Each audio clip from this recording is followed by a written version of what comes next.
Back here live at the Waterfront Village with my friend, the zombie, Jonathan. You're looking good. Jonathan just got an awesome face paint job. What do you think? I make turtles.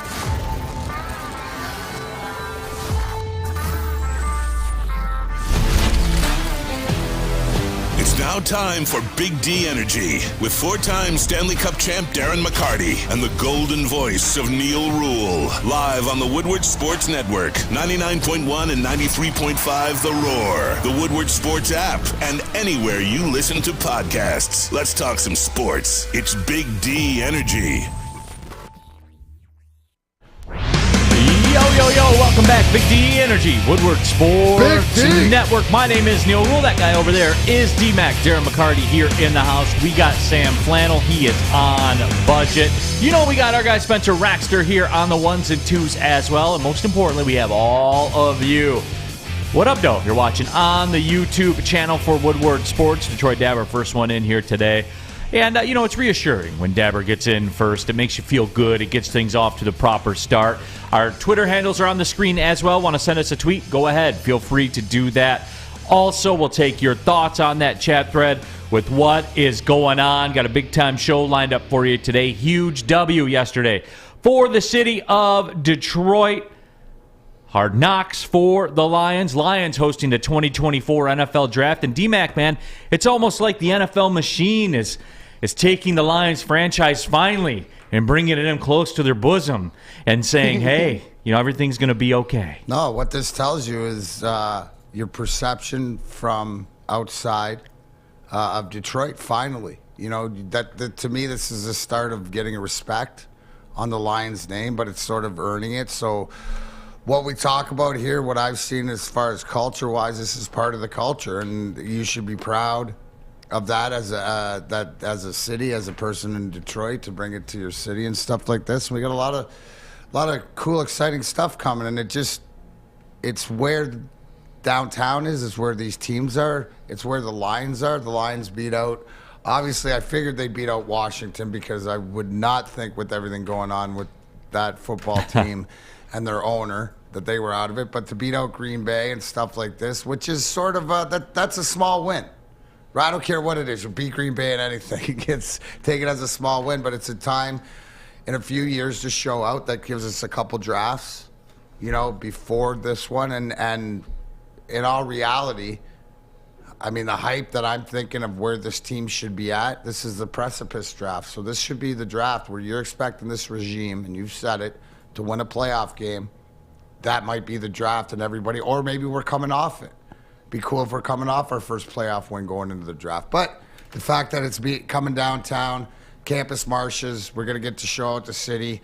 Hopefully by then, some of the other teams are doing well also. So the hype in the city is just it's been turned up. They turned it up, the hype. You know what I'm saying, Neil? So I think that this just goes to what Scott Bischoff said here, our NFL prognosticator draft, when I asked him, well, what are the other teams? How's the league look at the Detroit Lions and Brad Holmes and Dan Campbell? And not only Hard Knocks, that's a start, right, this year, building into that. So, I mean, if Detroit's getting their flowers for not winning anything, tells you that things are moving in the right direction. And also, too, I think our boy Juicy brought it up real well in the Morning Wood, is that, hey, take a stop here in the journey, and if you want to give Sheila a little bit of flowers, because not only okaying the fact to do Hard Knocks, but put in the precipice to host this downtown and stuff like this. So things are being done differently in the Lions organization, and hopefully when that's done in a positive, the league looks at it, and then hence, boom, you got Hard Knocks, hence you got a draft in a few years. So, I mean, this is the best news for the Lions in a long, long time. No, absolutely. And we're going to dig deep, a little bit deeper into that in our first full-on segment. Of course, Hard Knocks here as well. We'll deep dive on that. Also, Jerami Grant for the Pistons, done for the year. There's a critical question about that. In the second hour, one that I like. What young Detroit sports duo are you most excited for? I know which way D-Mac will go, and I'm still torn now as I sit here and think about it. You do, but you don't. Okay. Because I see okay. you do, see, but there you don't. go. There you go. I like it. I'm going to put a stop to this Baker Mayfield nonsense once and for no, Spencer. Enough. Hey, man, it's they're bringing it up. Enough. John Dorsey went to Cleveland. He's hanging out. You in don't the have to snow. worry, though, guys. You know why? Because when it was brought up to, and I forget, I think it might have been Rod Wood or it might have been somebody, when it was brought up about the Deshaun Watson, why didn't you go for a trade? Because somebody in the Lions organization said, we have our quarterback. In saying that might make you a little upset not going after Deshaun Watson, but it should make you happy because that tells you they're not going after Baker Mayfield. Well, it's 6-1. Hey, you got to take the There good with you the go. bad. Yeah, you got to take the good with the bad. But glass is half full. Glass is always refillable. No, absolutely it is. My understanding, too, was some of that sound that came out of that was to the effect of, and I'm paraphrasing here, was we don't go after those types of players. So. Well, there we go. Yet, because it's going to get you over the top. And, I like what Dabber says, too, with Hard Knocks coming here. Maybe it'll show, maybe it's the culture that we think, and it could, free agents or guys in the next few years, would look that this is turning into more of a destination place what they're building. So I'm excited for Hard Knocks. This is out of anyone, and it's because of the timing of it. I wouldn't have wanted it any other time. I thought I wanted it last year, but no, this year's the perfect year. Right? Again, it's the roadblock year. It's also, too, which way are we going to go in building this team through the draft or through free agency, but also, too, great time to spotlight the organization to see what they are doing. I think what we're going to see is the communication between Dan Campbell and all his assistants and how imperative former players, have a say. I'm interested in seeing the young Ben Johnson and, the interaction there. There's some sort of excitement coming out of, and it's sort of a renewed excitement. Just when you get the nation sort of put the spotlight on you when you don't really deserve it or haven't deserved it, that they must know something, right, Neil? That's all it is. We can say all we want here from being on the inside, but when they start bringing the cameras in from the outside, that means you're doing something.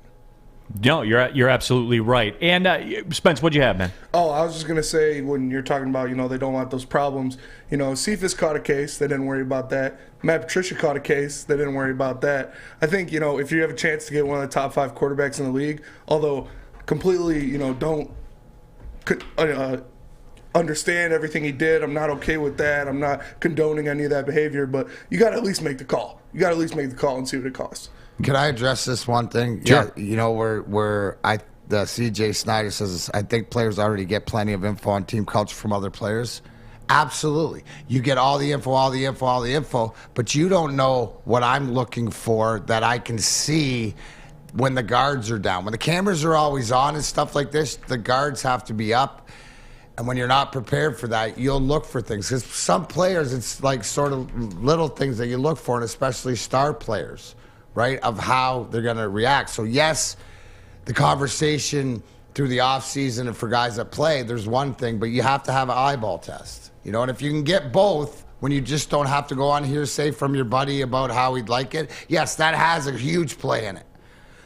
But the kicker, maybe to your family, maybe to your wife, maybe to your agent, to whatever, I like this, and your agent goes, well, maybe it's the agent trying to fill in free agents, right, and stuff like this, and go, this would be a perfect spot for you. It's just, it gives you more information. The more information you have, better decision for both sides. Right, that you can make. There is no doubt about that. But we're going to break down all of this stuff, certainly, and more. YouTube chat thread, Relax World says, Neil, I got the #1 bracket. For real? That's you, huh?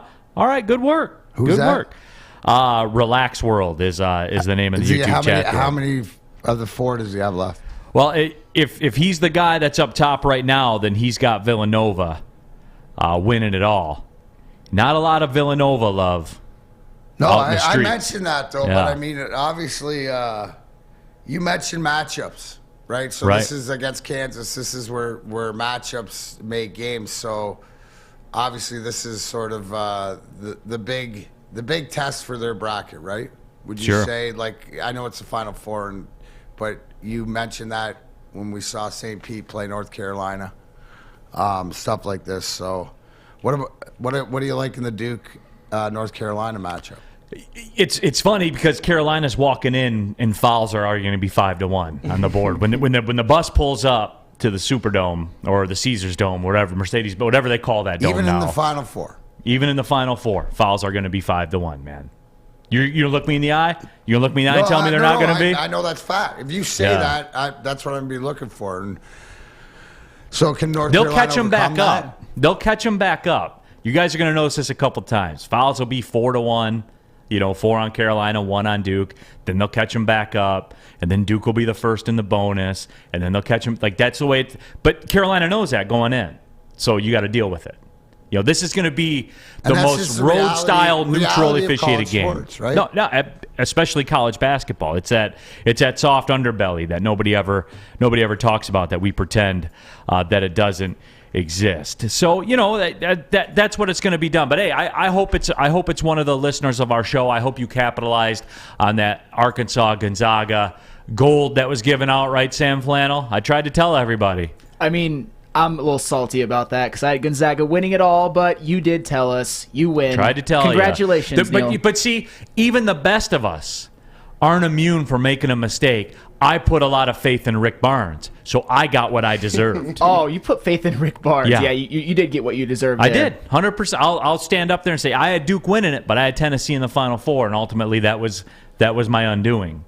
I had Tennessee in the Final Four, had Tennessee beating Look Kansas. Look at your accountability. Make me proud over there. Well, I mean, let's analyze it, right? Let's take the emotion out of it. Are you going to get Rick Barnes again, like you're going to get Purdue or Iowa in the Big Ten, football or basketball? And I successfully missed all the Iowa landmine, the Purdue landmine. I wasn't going to step in those landmines, but even the best of us can still get caught up, and I stepped on the Rick Barnes landmine. Gotcha. Tennessee. Yep. I was all about it, man. I was all about it, but I ignored the Rick Barnes factor, and that's on me, and I'll have to live with that until the next bracket. Which coach has the greatest advantage in the Final Four? Because you got like X's and O's? Yeah. Jay Wright. Yeah. So there is a pathway. Sure. Find it through, like I'm saying. I just don't know that they have the I don't know that they have the talent because missing somebody too.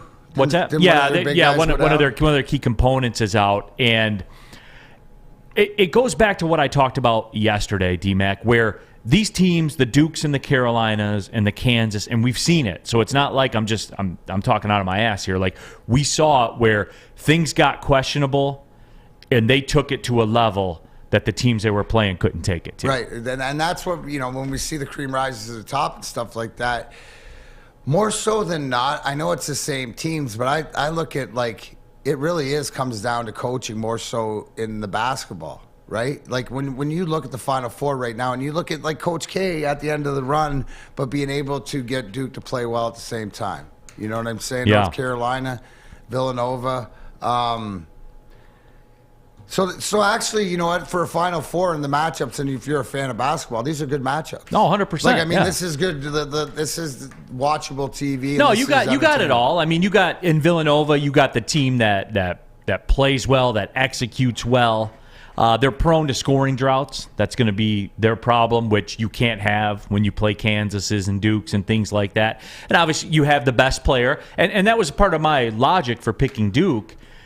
It doesn't work every time, but give me the best player. Especially younger. Yeah, give me the best player. And younger leagues go with the most talented player. Like, so, and that goes all the way down to Pop Warner, right, to Pee Wee, to whatever like that. It's even more so amplified. So, yeah.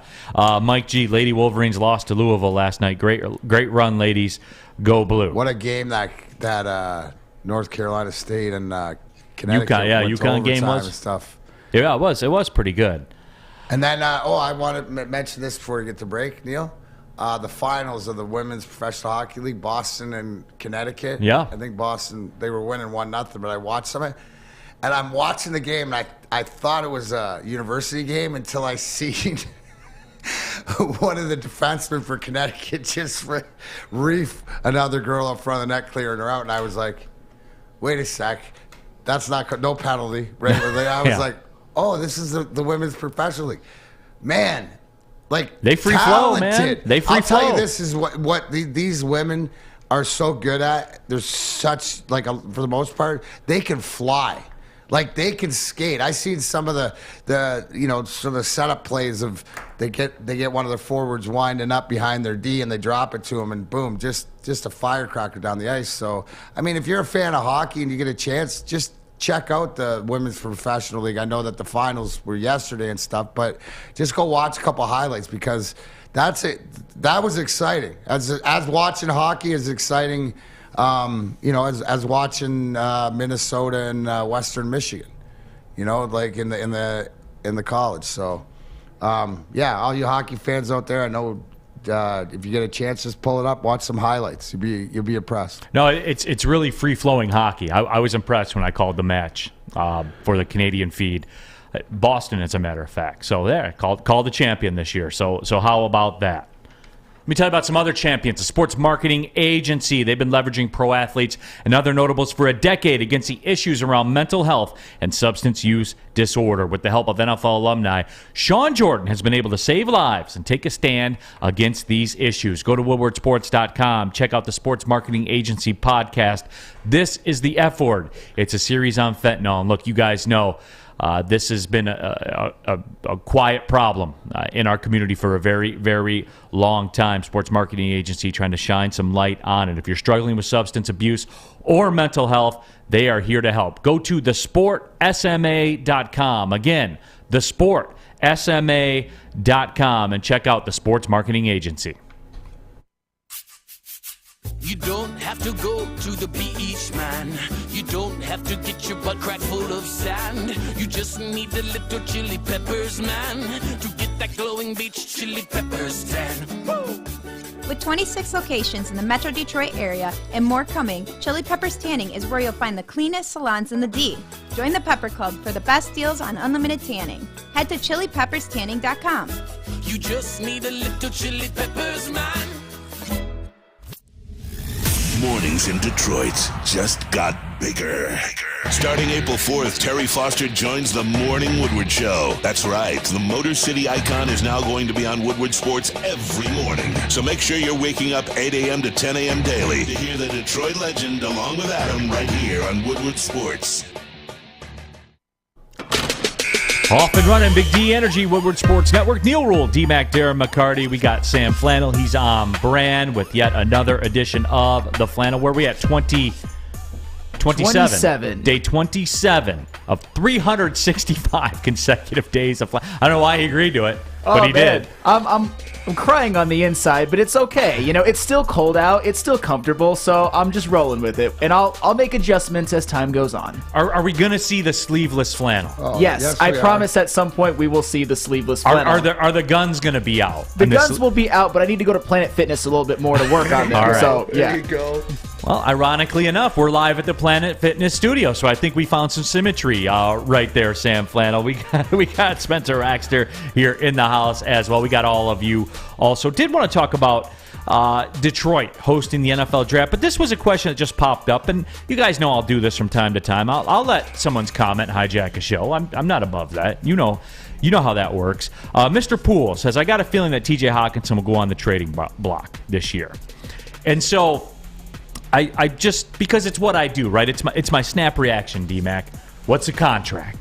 Anytime somebody says, I'll stop what I'm doing and I'll entertain it. And we need, what we need? We need, how we have the draft bell? We need a Neal contract bell? Draft capital, something like a contract bell where we're going to, like, breaking news, like, Neal Rule, draft capital, go. Yeah.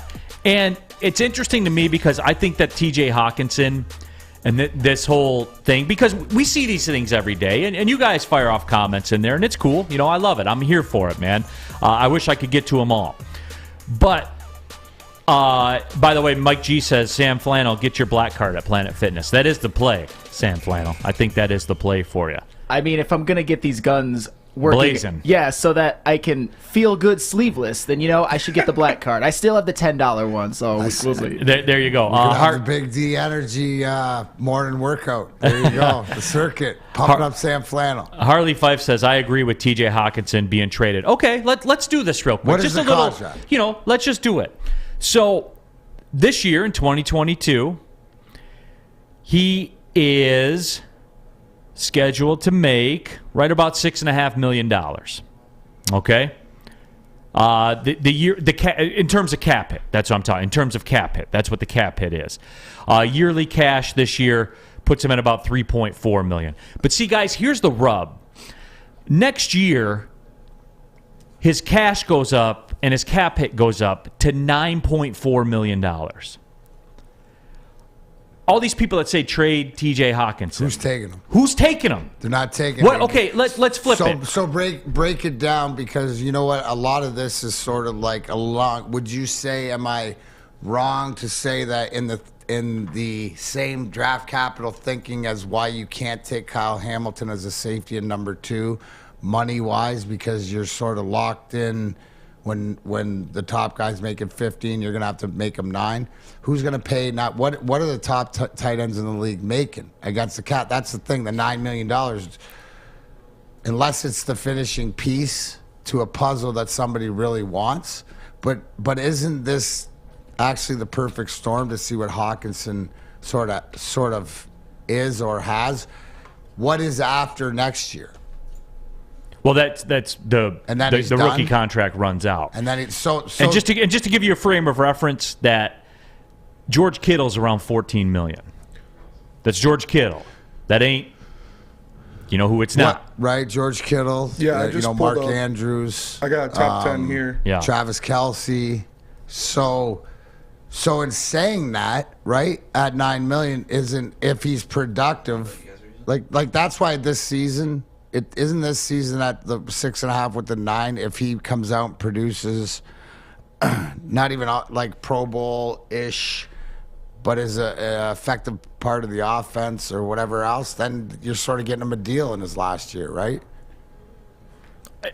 Is he worth $9.5 million to you? He's not to me. Well, but so what you're saying? You're going to cut him then?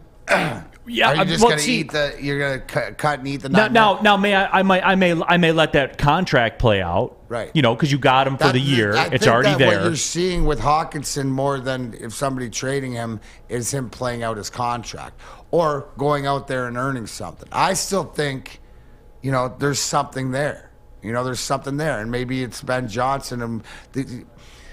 It's got to be the way that we saw Amon-Ra St. Brown and the way that they utilized him sort of off the line, the short passes and stuff like this. The tight end, to me, complements that short passing game, right? You bring DJ Chark in, for your receiving and stuff like this. I just think that this is this conversation is next year, not this year. This is the but see, like people say, trade the him. Road year for him. What again? I'll ask you. What do you? Okay, let me reverse it then. I have TJ Hawkinson. What are you giving me for TJ Hawkinson with that $9.5 million cap hit next year / cash due next year to him? There's what no are you way giving you me? benefit on a deal right now, getting rid of him. Somebody, right? It's after next year when if he produces or not. So. You might have to play out the contract. This might be the contract moving into a few years that you get rid of. Hopefully it's not. Hopefully it produces. But again, this is what happens taking, the tight end this high, because it could be a deal. What if he comes out and he has that, the performance year and he is, just underneath the Kelce's and the Andrews and, the guys like, the Kittles and guys like that. Then you got a deal, right? I don't know. So but what do I have? I think what data do I have to suggest that would happen? Is it still up in the air enough to be able to, where the contract is right now, to say, let's see this year? Oh, yeah. I mean, I'll do that. Like, I'll let it spin only because I can't get anything for him. No. Now's not the time. You don't have any negotiating power with his contract right now. I mean, if you go through it, is 61 catches or 67 catches for 700 yards, is that a $12 million a year player? No, but I can see, because that was his best year. I can explain through what last year why that would be. That's why this year, I'm willing to sort of negate that and see what this year is. So this year's the make it or break year for Hawkinson. As long, also too with the CUDA, right? You know what I'm saying? Can he come back? There's a couple question marks, because if these guys can step up and play to the capability of what they were drafted at, you're further along. There's 2 first-rounders right there, right? So I think that maybe it's just take a little bit more time, and a few years in now, that this is a big year for Hawkinson. But we'll see. And some people are saying that they're thinking it's a third round. If someone wanted to give me a third round pick, I would take it right now. Right. 100%. I just don't think I don't think that's realistic. Yeah, to I expect. guess that's the thing, is like, what is being offered, or what do you think you can get? Because maybe we're off out there, and to say, oh, here's a second or a third rounder or whatever, because somebody really wants them to see the potential. Well, right? That's pretty a no-brainer. Yeah, I mean, it's just that's what everybody's snap reaction is. Trade him. Just a hair early. Yeah, I think it's a hair early. I think that if he's tradable, like, he's only going to increase his value. Right. And people are going to say, like, Logan Thomas and stuff like that. And, Logan Thomas has a 70 catch. I mean, he's got Hawk numbers at his top end, 70 catches, 6 touchdowns, right around 700 yards. That's TJ Hawkinson level. And he's 10th on the list. Logan Thomas is 10th. But also look at the quarterback he's working with. Look at the system he's working with, Right. Taylor Heineke, and you know what I'm saying? Like, because you're going to compare, the Logan's better, at Hawkinson, even though the numbers are, just from the eyeball test, right? The effectiveness in the game. So to say that, why? Because Logan Thomas, great blocker also too, and great hands. So that's it. I can handle Hawkinson at those numbers if we're winning, right? You know what I'm saying? But we need more out of them to get to and winning. they're not. And that's what I'm saying. Which it shows you that you need more out of that position, especially right now. Hazardous nature. Hawk would not go for a first rounder, most likely not even a second rounder, third, and a late round pick. And that's where I am too. Is like we overvalue our players. We do that all the time. I think every sports city in America does that, where they overvalue what they have. And I think people see Hawkinson and they see him every day, so they think that he's worth that. I'm not going double figure millions for TJ Hawkinson, man. I'm not seeing it. I would do that with Amon-Ra St. Brown before I did that for TJ Hawkinson, because I've seen it. Production. That's what it is. Like, I know I have no friends in the industry, or what, you know what I'm saying? Like, I get that, but that's where it is with me, because we're getting to the point, guys, and we talked about it with Dylan Larkin. I know that sometimes these are uncomfortable conversations to have, but that's the landscape there. Next year, they got to make a decision on TJ Hawkinson, and that decision's going to be double-figure millions per year. And I'm sorry, I'm out. Well, you're out right now. Right. Wait till next year. We'll give him a chance. You never know. You might be back in. That's what the whole thing is the beauty. If you look at the contracts and what Brad Holmes is doing, it's the commitment to find out what you got before you need it, right? He's going to give these guys all the opportunity, Dan Campbell, to be the guys. If they're not the guys, then it's about, and Brad Holmes has shown this, is cutting the ties early and not making it drag out. Yeah. Right? We talked about it by the decisions that he's made last year, and like the Perrimans and the Bensons and the trades. Yeah, he might not have hit on the player, but it hasn't cost anything dearly in the long run for the organization. GW the Kid, keep the guy. Why would we trade him? My goodness. And, it's hazardous nature says, no reason to trade him. I'd love to have Hawk here for the long run. Okay, so you're giving him $10 to $12 million a year then. And I'm not putting him up in that George Kittle neighborhood, man. Not yet. I'm not. But if he produces this year and you see him being that guy moving forward along right, but the at that same time, though, D-Mac, if you're going to give him that space, you got to be prepared for the other end of that outcome, where if he doesn't, which this regime isn't afraid to say, okay, you're not it, and then cut the ties and walk away, sort of along the lines of what they did with just Trey Flowers. But regardless of we're talking about this, We're I know talking what about the you like. bag. You like money. You like the bag. How would you like the bag? $100,000. Yes, $100K. All you have to do, Lady Jane's Haircuts for Men. Check me out. You can walk in, sign in, sit down. Before you know it, if you want the DMAC, they'll give you the DMAC. If you just want a little off the top, or maybe you just want that lustrous King's treatment, the head massage. Anyways, get to Lady Jane's 10 to 8, 7 days a week. Ask your beautiful stylist, hey, how do I get in on that $100,000 draw? And she will sign you up. Anyways, Lady Jane's, you know why? It's wicked awesome. Make sure you get in and sign up today. Big D Energy, Neal Rule. DMAC here on a Tuesday. Woodward Sports Network. Be right back. Hi, my diamonds. It's Crystal with an X. You want to get hot and perfect like me? Here's my super easy routine. Drink at least a gallon of water before you wake up. Attach a weight to everything in your house. Hello? Sell your car and just sprint everywhere. Scream when you exhale.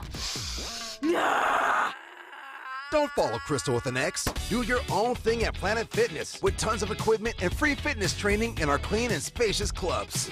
Join now for just $10 a month and cancel anytime. 3 NBA championships. Detroit fans were there. 11 Stanley Cups. Detroit fans were there. 4 World Series wins. Detroit fans were there. And that one Lions playoff win in 1991? Yeah, Detroit fans were there. Woodward Sports, where the fans are. Back at it here, Big D Energy, Woodward Sports Network, DMAC. There you go. I got to support my boy Adam. Just gave me some new swag, and you know that I'm the swag guy here. So. You want to explain the Adam Baydoun Draft the Cocaine T-shirts are out there in full effect. Like I said, they do their own way on Woodward Sports, but who am I not to support? Absolutely. So, hey, we just kind of walked into this whole TJ Hockenson discussion. I like these discussions because this falls in line with the Dylan Larkin discussion that we had before the season, where I said, hey, you got to step up right now. You got to step up and you got to deliver. And Dylan Larkin did do that. And I'll be the first to say it. I wasn't wrong for asking the question. And I feel like I'm kind of getting some pushback because I asked the question. Guys, this is how this is going to work from now on with the Lions, by the way. The Ken Holland era, the way that the Lions were run before in that ilk, those days are over, man. And, if you want to look at it too, hey, Jamal Williams is a guy at $4 million. No, there's maneuverability on this roster and stuff like this, and I think that, the one thing that I like is the guys that you're committed to are your offensive linemen, the Ragnows, the Deckers, the young guys. It's where your foundation is.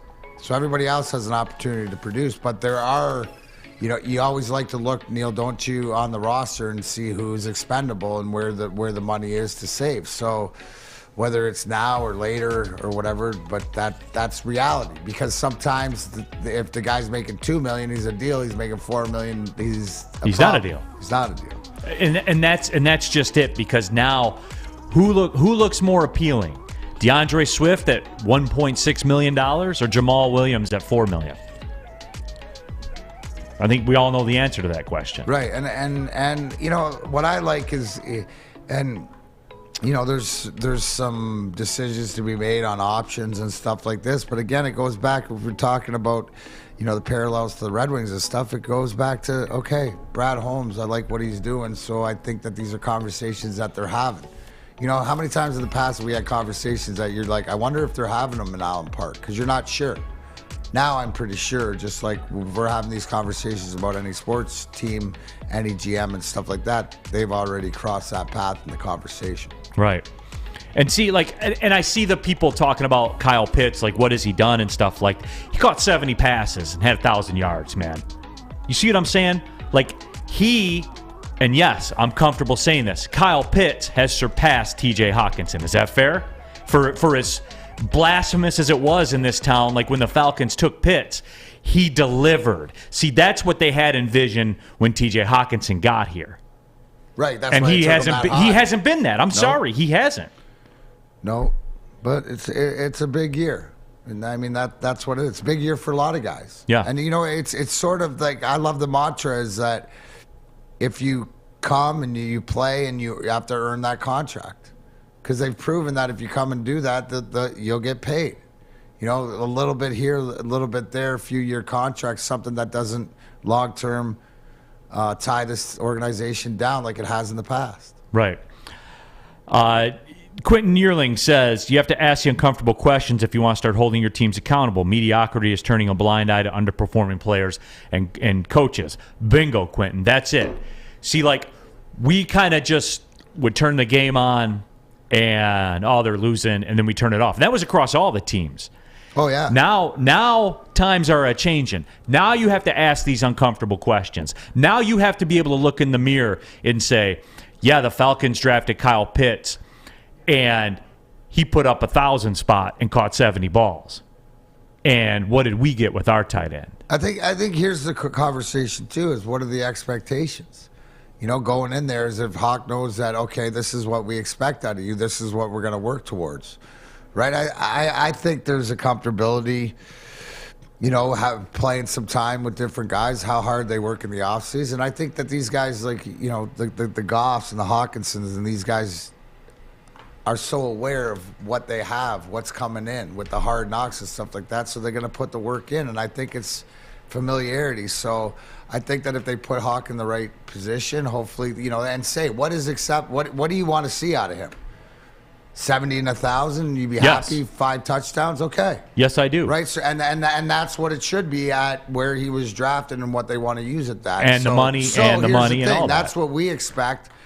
And if he doesn't get there, if he doesn't complete what is asked of him and expectations, we could sit here and think because he's drafted that high that that's what the Lions expect out of him, but maybe it's not. So that's what we'll see. Because obviously with the blocking ability and stuff. Now, here's the thing.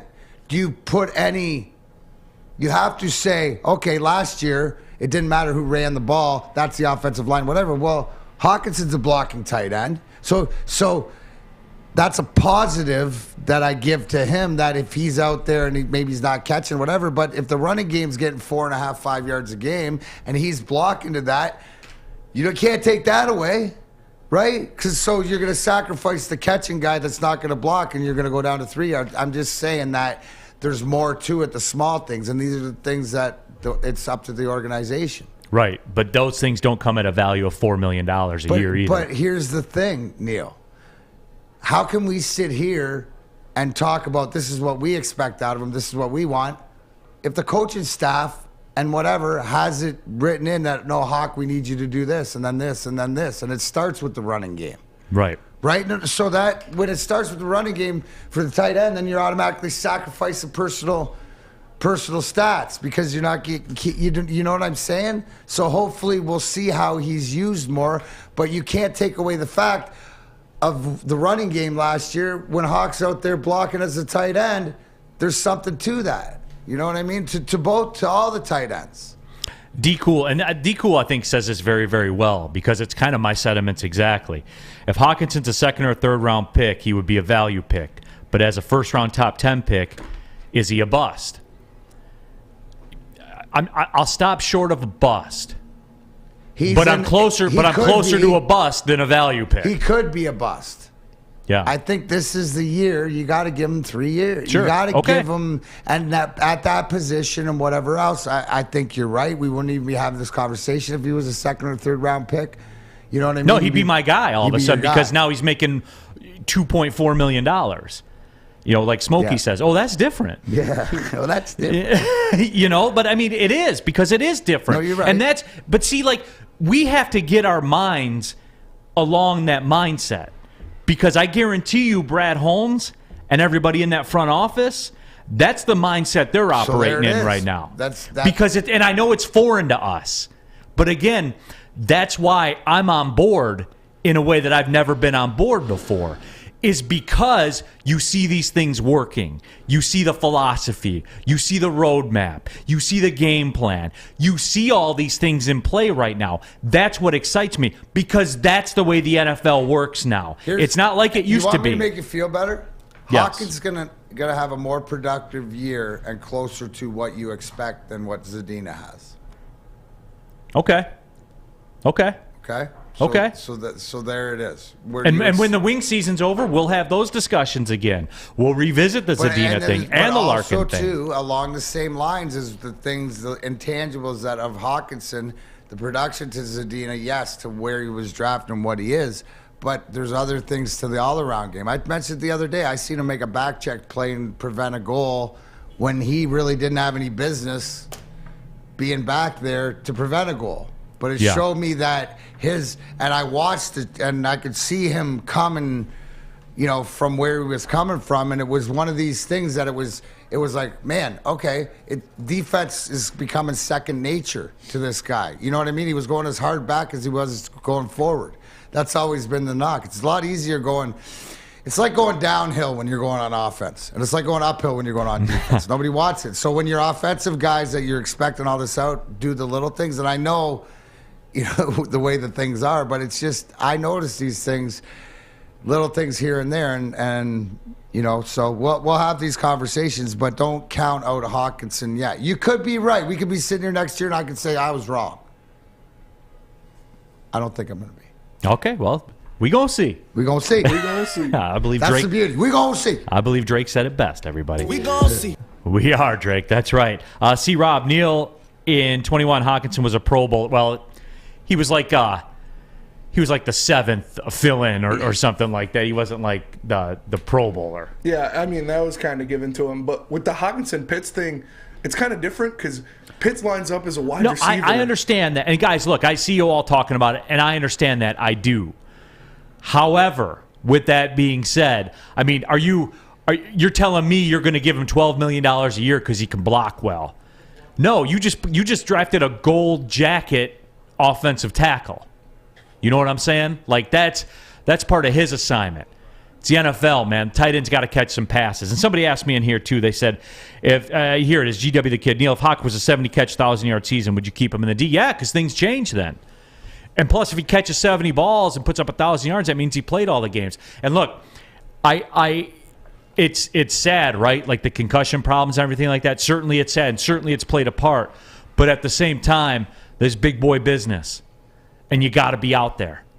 I'm not saying at the expense of your long-term health, you got to be out there, but I'm saying you got availability, man, and that's big with me, man. You got to play. You got to play. Then it's ifs and buts and nuts. Durability and stuff like that is so huge, especially in football, where it's 100% that you're going to get hurt. D-Mac, what about this? And we are going to get into the draft thing when we come back, promise. You guys do this. So this is where you guys are a valuable part of the show. You guys can program this show as much as any of us can. Is this true, D-Mac? Machiavelli sucks to go. Flip Zadina is a -28? Yeah, Nick Letty's we got traded -33. Yeah, there's Rasmussen's up there -20-something. Yeah, there's some... I haven't looked at that in a long time. Because that's not part of the package for me. Goals are the package. Goals are the reason he's here. The specialist role. Power play goals. When you're -28 and you don't have 20 goals, that's a problem. But it's more of a detriment to see. That's a whole team issue. Damn. But here's the thing, Neal. They just gave up an 11th spot. They've given up over five goals since the All-Star break. The minuses add up. The power play doesn't. But I mean, it's the vortex of whatever else, and that's always embarrassing. No, and it makes sense. It makes sense. It does. Like the math checks out. The math adds up. All that stuff. It's one of those things, though. When you see it and you read it, I saw it the other night, and you double check on it, and you're like, damn, that is sobering, man. Well, here, let me just go down. Zadina -28, Fabry -23, Hronik -23, Raymond -18, Suter -17, Rasmussen -25. Raymond's Bertuzzi's -17. +1. Larkin's -7. Ernie's -22. And Larkin's on the penalty kill too, right? Well, the penalty kill, but you don't get a minus if you're That's true. That's right. Yep. Stahl's +9. Yeah. So Bert. A lot of the with Canada, but no, the number. Mark Stahl. See, here's the most impressive out of anything with all that. Mark Stahl right, is a +9. He played 57 games, and he's a +9. That is so impressive. Where the next guy at 55 games is Bertuzzi at a +1. Damn, man. No, dude, that Mark Stahl stat, right? For as much as he plays, being assistant captain or whatever like that, it's pretty impressive. Is so glaring to the role he plays. Wow, I didn't even realize that. It just sort of like, dang. Damn, that's we'll get into that. We'll get into that coming down the road. Let me tell you though about Cintron, an aspirational lifestyle beverage brand. They got a line of sparkling flavored energy beverages, premium bottled water, and Revitalizer shots. They're the official energy drink of the Red Wings and Detroit City FC. They're proud partners with the Detroit Pistons, and they're exclusively served at Little Caesars Arena. If you're looking for premium ingredients, long-lasting energy, balanced hydration, essential vitamins, and non-negotiable great taste, it's got to taste good.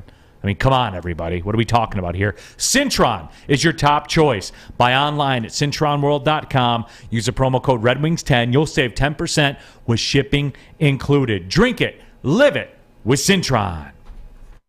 It took exploring 50 different formulas and hosting countless taste tests, but we believe Gypsy Vodka is the smoothest vodka on the market. Don't believe us? Ask the owners. We're Mike and Adam Kazanowski with High Five Spirits Distillery. We're in close to about 1,200 locations throughout Michigan. We wanted to create a brand that was geared more towards freedom, love, adventure, and at the end of the day, we really wanted to tell a story that inspired other people to take risk, follow their dreams, whatever that might be.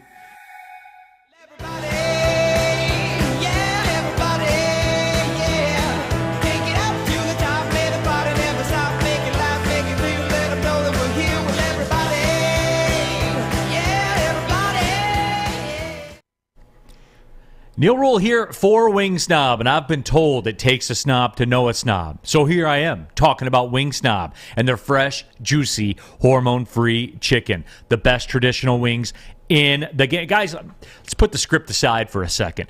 They brought Wing Snob through here for the Woodward Sports crew.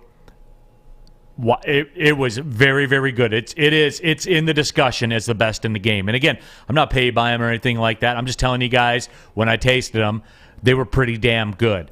I didn't have the Jamaican jerk, but I did have the lemon pepper. I was told that's their signature sauces. And you know what? I was told right. Wings are tossed to perfection in any sauce you choose. When the wings are this good, you're allowed to be a snob. Order online right now. Get in front of that lunch rush. Go to wingsnob.com. Guys, I'm telling you, give it a spin. It doesn't have to be today.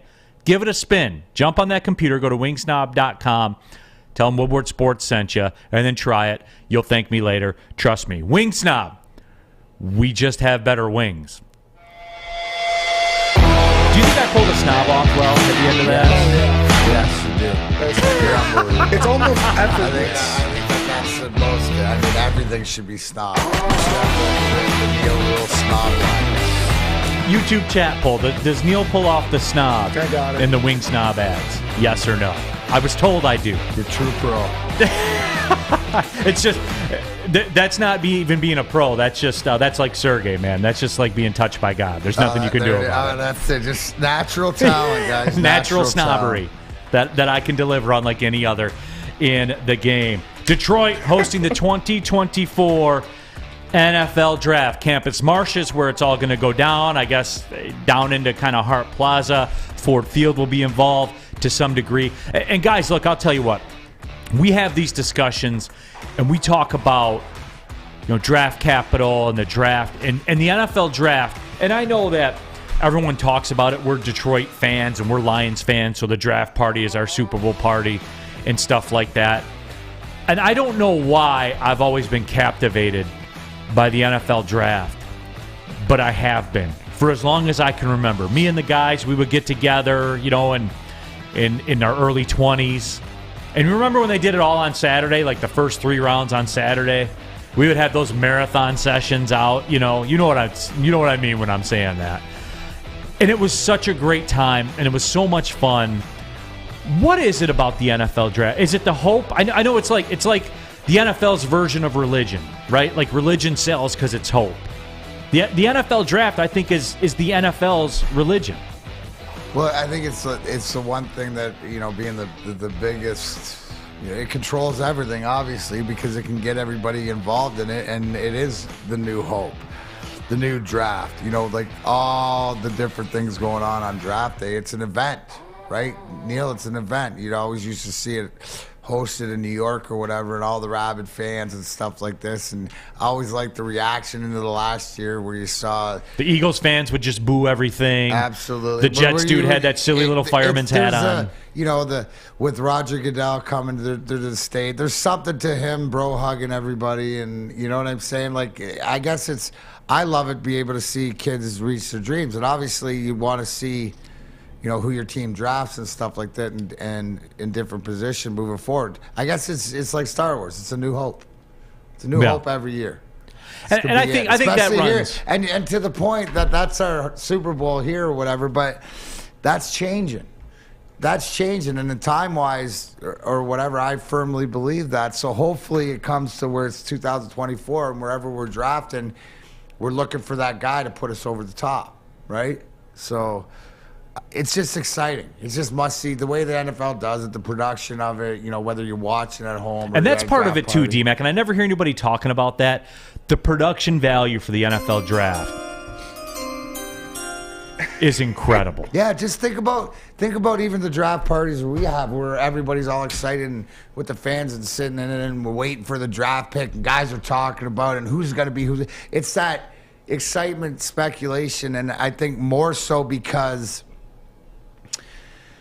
how many people are drafted, because it's football and because it's immediate, right? Because the first rounders are coming into play. It's like, these are guys that you're going to see immediately. In other sports, well, basketball, but there's only the first rounders usually going to play. It's one guy. This, you have a bunch of guys, and it can change because in the NFL, it can flip like that. We've seen teams in a matter of a few years go from bottom to top and top to bottom. So we're always as Lions fans, always believe that it'll be our turn. And well, here's the whole thing: is the risk. I look it back to how the league sees us. They've been waiting. You can't tell me 60 years they haven't been waiting. That now's the time. It's just we haven't deserved it. And I think it goes not only from the team on the field, the coaches, to the management, to the owner. So give Sheila some flowers for right now, not for winning or whatever, but for doing things a little differently, because things are being done differently. Yeah, and I'll stop short. D-Mac, you can drop me off here before you drive that car to give him flowers and stuff like that. And I know it's like we're going to talk about one flower. Give her a dandelion. Give her something like that, but give her something is different. That's it. Are things being done differently around here because of who they hired? Because of who they hired. Now I'll meet you in the middle on that. But because of who they hired. But what was the big knock before? The old man or the mom wouldn't do nothing. Just sit there and be, okay, I like this guy and stuff like this. So the fact that you're allowing the guys that you've hired, like, understand, did I say give her a flower for doing things differently? Are things being done differently? Yeah. You're doing exactly what you're supposed to do and trust the guy in charge who is competent. Right. Not incompetent. For a change. The past, like your parents. Hire incompetence and re-sign incompetence. That was it, too. YouTube chat poll, does Neal pull off the snob and wing snob? Shockingly, actually, only 77% of you say yes. Mike says, bam, that live read was dope. Snob, no snob. Neal nailed it. So, okay, there you go. So, hey, I'm surprised, actually, it is that low. But, yeah, the NFL draft, and look, people are going to be hyped for it, and I know we'll be down there in some form, in some fashion, in some location. I know that we'll be down there. But you guys are rolling out for this thing, right? Like, the whole city's going to mobilize for this thing, aren't they? Oh, yeah. This will be the pre-Super Bowl parade, like the closest thing that we'll get to it to prepare for it, right? Think about it. How exciting this is. And also think, because where's this team going to be in a few years? It's going to be that excitement because, holy cow, we could be coming off a playoff win. I don't know. Probably not. History says no. But the fact is, we're going to go down there and show out because it's our city, and we always show out for our city no matter what it is when big things come. Right. Now, safe to say that America didn't share the same sentiment that Detroiters shared. If you're watching on the YouTube channel right now, we pulled some of the tweets that we saw. And, you know, they ranged from the usual, someone's getting shot, I'm going to stay at home, dog. Sorry for those prospects. Your special week, all you've worked for in your life up to this point, and you get to share it in the city of Detroit. You know, pictures of the empty buildings and stuff like that. LMFAO, imagine spending the best day of your life being spent in Detroit. And, you know, they played the hits and they did their ruin porn stuff and stuff like that. And I am glad for it that it is coming here, because stuff like this will continue to show. You know, it'll show. People will be like, oh, it looks like a real city down there. Every one of these people has not been to my Detroit. Right. So, and you know what? You're really not invited with that attitude. But come on down. But the city's going to show out in people's perspective. You know what? You know what it's like? It's like 25 years. And no matter what, if you watch the Fight Night Reloaded and your opinion of Claude Lemieux, the man, how can you not respect that? Detroit's going to bring some respect, not only, I think, with like Hard Knocks towards football team, but when the draft shows down here, and hopefully that's a few years to get it even tighter down in Detroit, we're going to show out. No, and that's where it was, too, like with when we had the Super Bowl here, and we had the MLB All-Star Game here, and we had the Final Four here, and that was in Ford Field's infancy, right? Like, it had just been built. Comerica Park was still relatively new. It was before Little Caesars Arena. I felt like there was a lot of momentum that was going towards Detroit. And then it all dried up, obviously, because no more big events came here. They just didn't. Well, then the COVID and stuff like this and forgetting and then, you know, things downtown and stuff like that. But, you know, we're talking about an event happening in a few years from now we're all excited for. But I got one for you guys soon. Yeah, April 8th, opening day, the Morning Woodward Show, Big D Energy, Bottom Line, and the entire Woodward Sports Network family is going to be downtown, live broadcasting.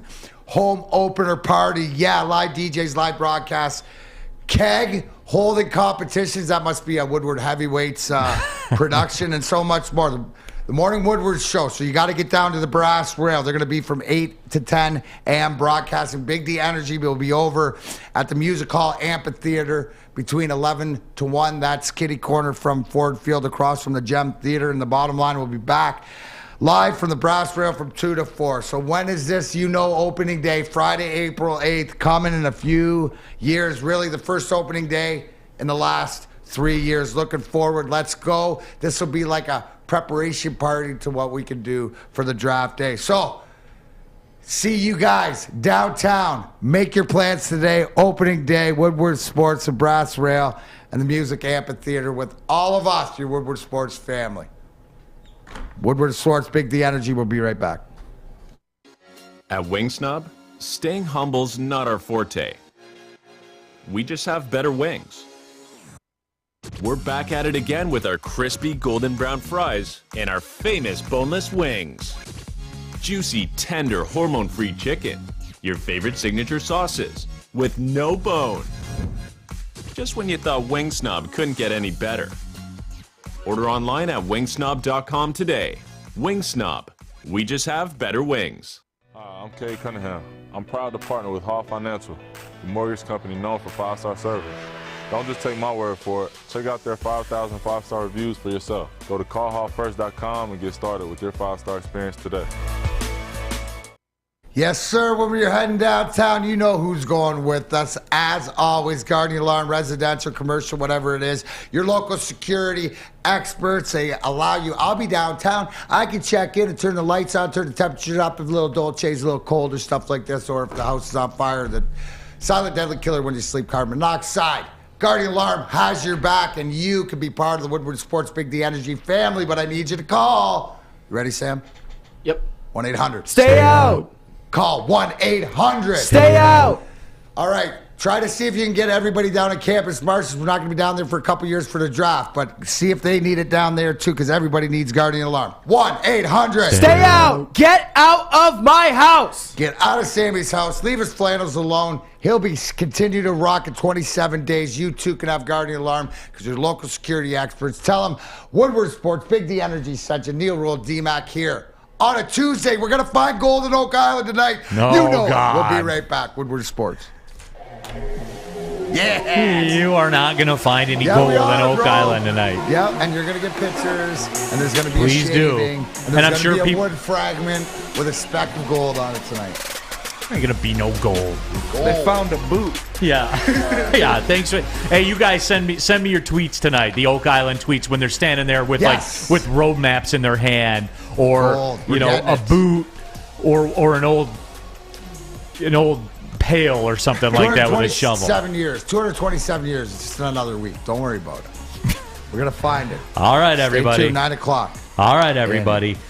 We've been talking about the draft coming to downtown Detroit. And, non-surprisingly, America went to their little, they went to their little ruin porn checklist that they always go down, which is fine, whatever. It's just, for me, we really seem to be having some good momentum there in the mid 2000s, like the first decade of the 2000s, with the Final Four and the All-Star Game and the Super Bowl and all that stuff. Then it kind of went on hiatus for a little bit, but now it seems like business is picking back up. But Hard Knocks as well. You talk about production value too. Hard Knocks, one of the best shows out there. Greatest opening theme song to the history of. You like that? Oh, dude, it's awesome. The obligatory sweat drop dripping from someone's face, to the ground. It's great. They do a great job with that. I'm looking forward to seeing all that stuff go on with the pomp and circumstance with the Detroit Lions. But it's for me here, and on our show sheet here, and I'll let you guys program the show for a segment here today. It says on the show sheet here, Detroit Lions getting Hard Knocks in the draft. Does that speak to the culture change in Detroit? And some people are saying yeah, and some people are saying it's a new day. And look, you know me, I've sat up here and I buy into what Brad Holmes is doing. Dan Campbell, we got to see still. What are you doing when a game's on the line that matters? When your playoff hopes are riding on the play calling of this drive? I reserve the right for judgment on that. I do. The early returns with Brad Holmes are good enough to the point where I 100% buy in. And maybe it's because I was starving to death and he threw me a cracker. Like, maybe that's why. But whatever. The moral of the story is, there's 3 dudes from this draft. There's one potential gold jacket. There's a dude, 1,000-yard receiver, and there's a guy on the defensive line that looks like he could be a pretty central piece to what's going on. I hear people talking about you got to nail this draft. Well, what's nailing the draft? I think 3 starters out of a draft with one potential gold jacket is pretty much nailing it. 100%. You got to nail the draft for you. Right, for you to bring in pieces, and especially when you're building, that's why your earlier draft picks are so much more important, because they're supposed to be foundational pieces. Now, we're a bad track record in Detroit because we've missed on a few of those, and of recent. We're talking about Hawkinson, we're talking about Okudah, but the big thing is that if you get the guy, and the reason why is because it goes with what you're building. You can't argue with it. And again, it comes down to, do you trust the guy making the decisions, right? Because we don't agree. You're going to make it's going to be red or blue. I want red. You like blue. You're the general manager, so guess what? I got to accept that it's blue, right? If I don't like you, then I can argue all day long and not respect you. It's the same thing as what we did. We all knew what was coming with the Okudah, but that was more on Bob Quinn than it was anything, as this draft is on. Right. And going back to that too, that's on Lions brass for allowing that to happen. When you let somebody who's has ulterior motives, the whole thing of hiring all those idiots. Well, I can forgive that. I can, because there were a majority of the people were on board with that when it started. Carte blanche to not. But my issue is, if you knew you were moving on, to let them have control of a cherished asset like the number 3 overall pick, And they have ulterior motives. They're not doing it in the best. They were like a CEO of a bankrupt company. They were doing it in the best interest of them, not in the best interest of the franchise. But whatever, that's over with. That's done.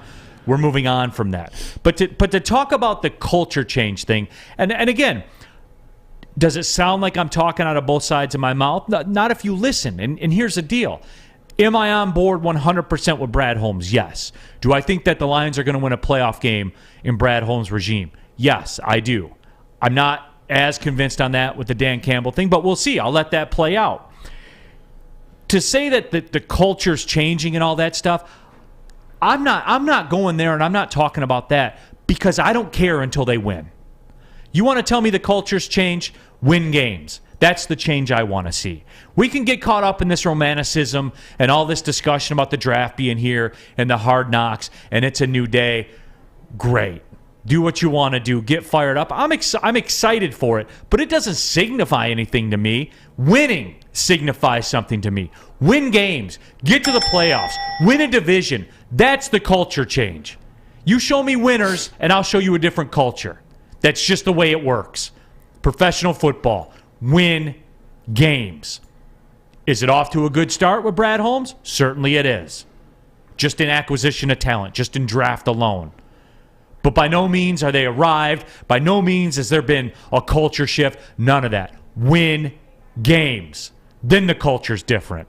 That's my piece, D-Mac. That's not winning, Joy. No, that's what it is. And then at the end of the day, it's putting the team together. But I like the puzzle pieces that you said, because what did these guys prove? They proved that they draft guys and they put them on the field. So now they're in a position, and you look at it from your draft capital angle and what it is, right? All these contracts or whatever, you see an out to them. You don't see that over-leveraged Franz Nielsen, Stephen Weiss, or even somebody that is hammering your salary cap that you just can't get away from. Right? So there is purpose and there is direction, and hopefully what they choose plays out. Doesn't necessarily mean it will, but they've got themselves in a position to get out from under it and not hand-tied by any decisions made. Right? You don't know if guys are going to get hurt. You don't know if guys are going to get, we mentioned Hawk and concussions and stuff like that. That's such a fine line to anybody else. You're just injury away, but it's just being able to take that chance. So the thing, to your point, Neil, a lot of times is if it doesn't work, how can you get out of this without being hamstrung or without this costing you, cap? And that's why when people were critical of the wide receiver moves, like the Trinity Benson, like the Brashad Perriman, that's why I wasn't critical of it. Because that was an abject failure. No, it was a roll of the dice. Right. There was no long-term penalty to it. You just moved on. There were no lasting effects to it. There was no Stephen Weiss involved. There was no Jeff Okudah involved. You know what I'm saying? There was none of that angle to it. You rolled the dice. Yep. You crapped out. They took your chips. It's over. It's not like you had the grocery money out there on the table. You had the next round of beers out there on the table. That's all it was. There was no major investment to it. He was looking for a long shot to pay off. There's nothing wrong with that. There was no investment. No, not at all, because you're not going to hit on everything. No. It's just that when you have a miss, it's like you're lost. You lose the minimum. You know what I'm saying? No, absolutely. Paul Johnsonish says you're all over it, Neil. Until they win, it's a losing culture, no matter how nice it might be. And that's, D-Mac, that's where it is for me with it. Until you win games, it's a losing culture. Is that fair? Am I being out of bounds here? Am I crazy? No, absolutely. No, you're not out of bounds. You're not crazy, and that's exactly what's so important. Look at teams that have built and have sustained or where they're going, right? Like who are the teams that you respect? And forget I'm not talking about the Belichick's or whatever like this, but look at Cincinnati's done it one way through the draft because they've gotten those guys at those spots, right? They could have those draft picks, but they picked the right guys, it seems. Then you got San Diego, right, which has built it differently. And then to me, you look at what Buffalo's done, right? You look at the way Buffalo's putting that team together, with the hardcore defense, but they had their quarterback, right? So it's you look at how different teams are doing it, and which team do you see by putting the pieces together and getting the right draft choice. So it's also being available to have the right draft choice. The conversation goes back to, well, wouldn't it be nice, right, to have the first overall pick? Just to have all the options on the board. And I think as we get closer, it's more apparent to, yeah, second's great, but first would be better. Court Major says, I like Neal when he's talking anything other than University of Michigan. I think there's a lot of same parallels, isn't there? Sam, you're a Michigan fan. Are there a lot of same parallels with what I'm talking about the Lions with Michigan? No, that's an insult to Michigan because Michigan actually wins something. The Lions haven't won anything since 1950. I mean, one playoff win since 1957. That's going a little bit too far, Neal. Actually, a lot too far. Is it? That's so like a half a national title. Oh, it's a full national title. 6 years after the Lions won a playoff game. Winning seasons, Big Ten titles. Oh, stop with that winning season stuff when you control your schedule. It's the thing that puts them the top over the Lions. You know what I mean? Because the Lions don't even get winning seasons. No, because they don't get to play. They don't get to pick their schedule and have the worst teams in the league come to Ford Field 6 times a year. But Michigan, they have to play a Big Ten schedule. I know you're gonna poo-poo that the Big Ten is not always as good as it says it's gonna be. But still. Yeah, it's always tough when Illinois comes rolling into town and Rutgers, right? Oh, those are big games. Oh, yeah, those teams. Those are huge games. Northwestern comes in here. Those are big. That's tough. And when you got to go on the road to Indiana and play the Hoosiers, hey, they had a good big.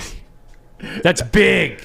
I mean, no, those are their cupcake wins. But then Ohio State. Oh, and in the non-con, you parlay that with a Western Michigan game, an Army game, and Hawaii coming into town. Hey, that Washington win was huge last year. It was big. I know.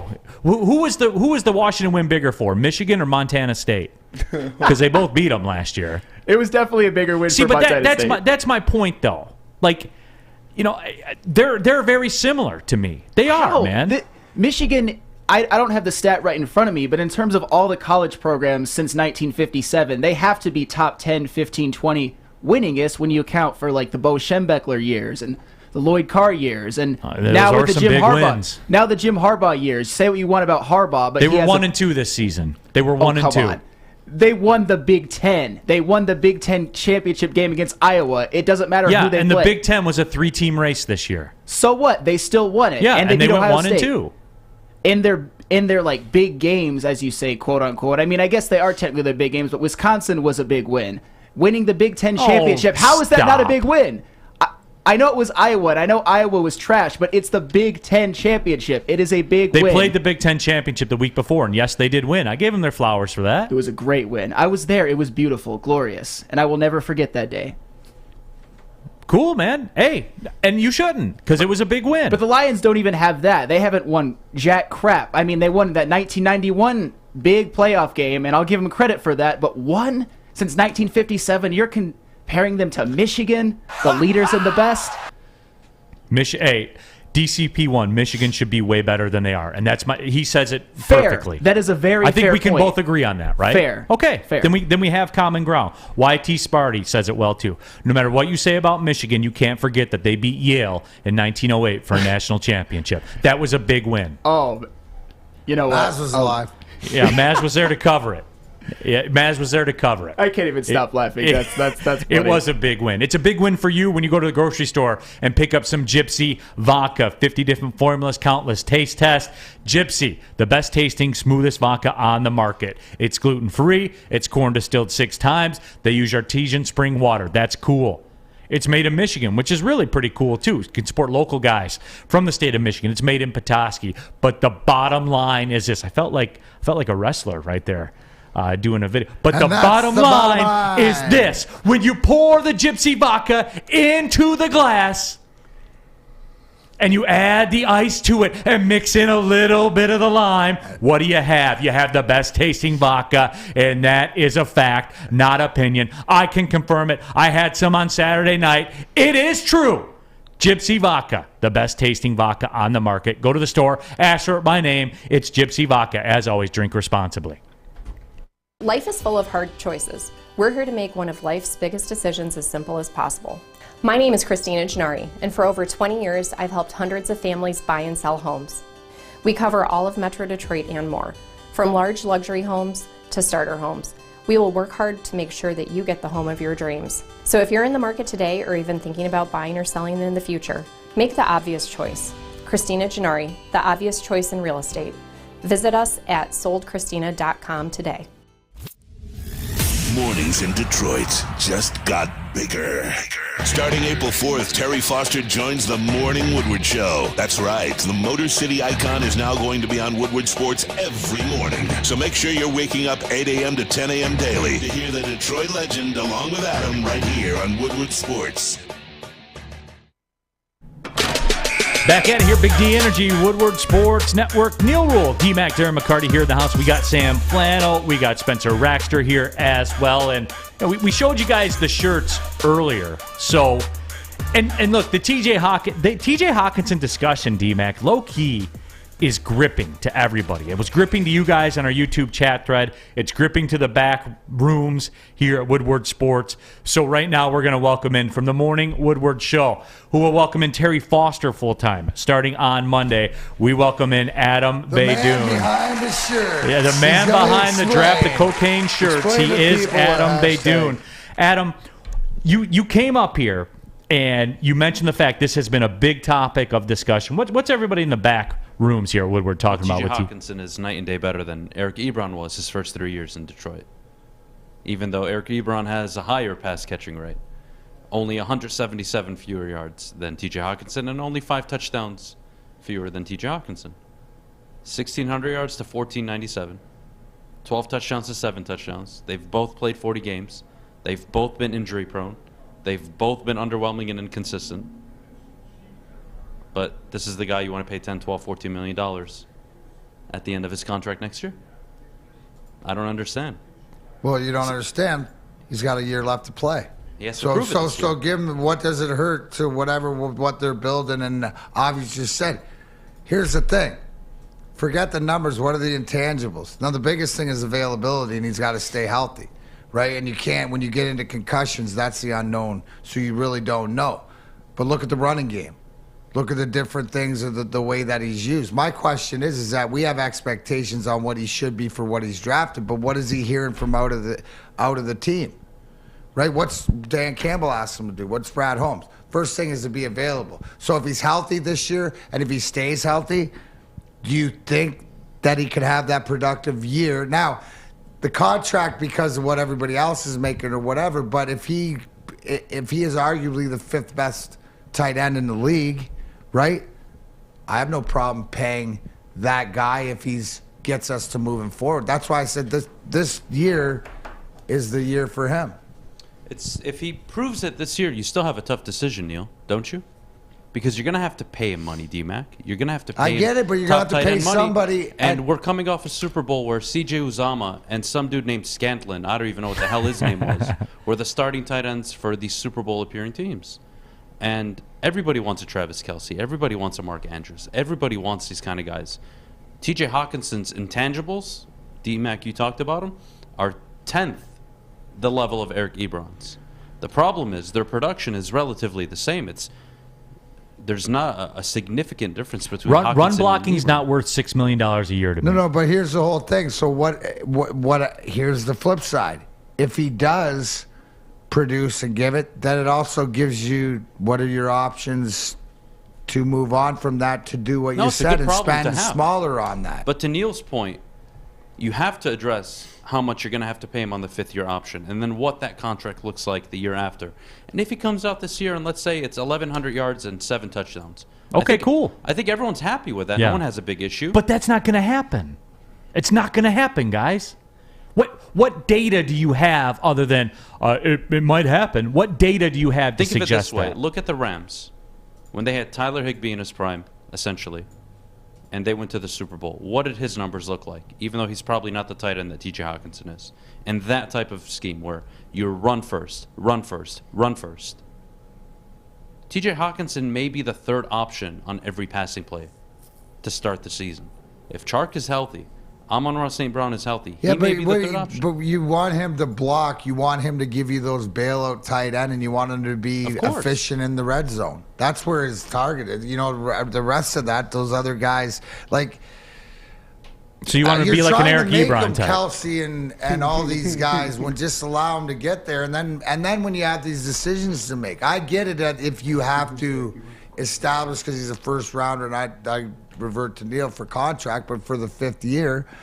But that also gives you, like, Neal, do you have a problem with taking him number 8 overall? I don't think that's an issue right now. I don't think that's the problem at all. Okay, so yeah, like, no, because a couple years ago it was a value. It was a value a couple years ago, even at $3-4 million. Problem is we're getting to that point now where it's $9 million, and in free agency it's going to be $10 million. I'm uncomfortable with double-digit $1 million a year for T.J. Hockenson. I feel as though I can go get something. And if he proves it this year, do you give him the money? It's going to have to depend on what the money is, man. It is. I mean, but see, that's where we're going to a place that we have no business going we haven't to. Seen before.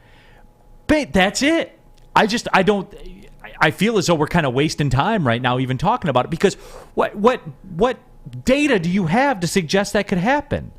Where's his 13 touchdown? Like, even with the Eric Ebron thing, does T.J. Hockenson have a 13 touchdown season in him? He has 12 touchdowns in his career. It's not the same. A quarter of them came in his first game for the Detroit Lions. And I get it. I get that. I get Kyle Pitts is lined up wide, and I get Eric Ebron doesn't run block and all that kind of stuff. But I think we're in a day and age in the NFL where the tight end has to be a weapon. He's got to be. He's got to be an offensive weapon. And the run blocking stuff, you have a top 7 offensive line in the National Football League. Does anything have to do with Goff being quarterback? I don't think so. I think Goff is a capable quarterback. No. Do you think to use Hockenson? You know what I'm saying? Like you obviously the one read guy, and he's like sort of found his toy in Amon-Ra St. Brown. But if your quarterback's not a tight end throwing guy, where that's like an option, you know what I mean? If you're saying he's a third guy, why are these expectations to the position they're putting him in? That's they're not putting Hockenson in a position to succeed the way you want him to.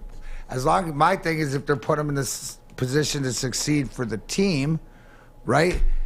And these guys at the helm know what it is. Well, they're figured. All these conversations are being had, right? Because they're not frivolous with the money. They're not frivolous with the draft picks and stuff like this. So there's a plan there. I think the most imperative thing is, do you think Hawkinson's a concussion away from retirement? That's the bigger thing is health issue that's there, my that you're not going to intangible. put the money to what? That's my intangible that I So step what in I'm and saying say is that's the big thing on the table. Now it's on the table with everybody, but this is more to it. So that plays more of a factor into it. Am I going to get that's something behind the scenes, doctors, this, that, or whatever that the team needs to know. Well, see, and here's the thing, too, and this isn't to pick on anyone, but like in the YouTube chat thread, you say, well, what about a 1-year prove-it deal, or what about a deal that's $11 million a year but 5 to 7 guaranteed? That ain't going to get it done, because somebody somewhere is going to give it to them. It only takes one team. It only takes one Jacksonville Jaguars to flip upside down the whole market with everything. It only takes one. And there will be one out there, because these owners have proven you can't protect them even from themselves. Like, that's why this whole rookie wage scale got dialed back in the last labor deal when they changed all the. You can't protect these owners from themselves. So with all that being said, it's just, these are too many questions. Like right here, what we're talking about. Can he be a double-digit touchdown a year guy? Can he continue to run block well? Is he concussion prone?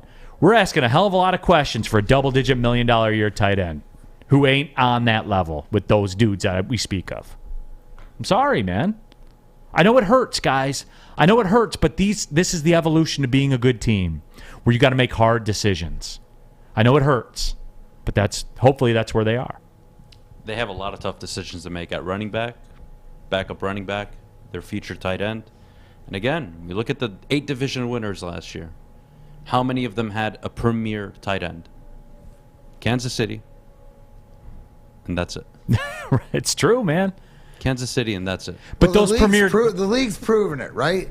It's either you got the quarterback, the guy to protect the quarterback, the guy to get the quarterback, right? What are we proving? The wide receivers, the guy who's going to go catch the ball, they're getting paid like quarterback. The tight end and the running back, they're becoming more of like linemen and more of like the pawns in the bigger scheme of the game. So the money's moving out of that stuff. Now you have some special ones like come through like Gronk, but they're more of a dime a dozen, and because they come at such a different higher cost. So the key is to get your tight end, that's a receiver, at 12 to 15, so you don't have to pay up 25 like you're paying your top receiver. There's the thing, but then the durability to the, all-terrain vehicle, can you sustain that? So it's such the caveat position, but I think it's more, it's like a running back. We were talking about, is that at $4 million? Yeah, get rid of this guy. They're more of a dime a dozen. Here's really two sharp comments in our YouTube chat thread.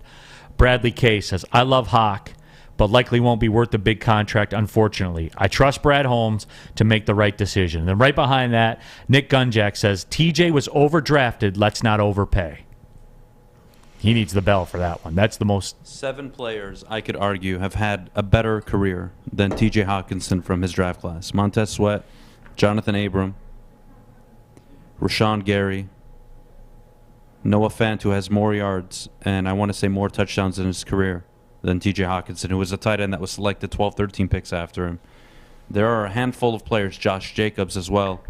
There are players that were taken after, and you don't want to do the hindsight game, but I think D-Mac brought up the best point, which is the game is always changing, right? In today's game, the wide receiver 5 years ago, we weren't talking about wide receivers getting paid. Was the running back.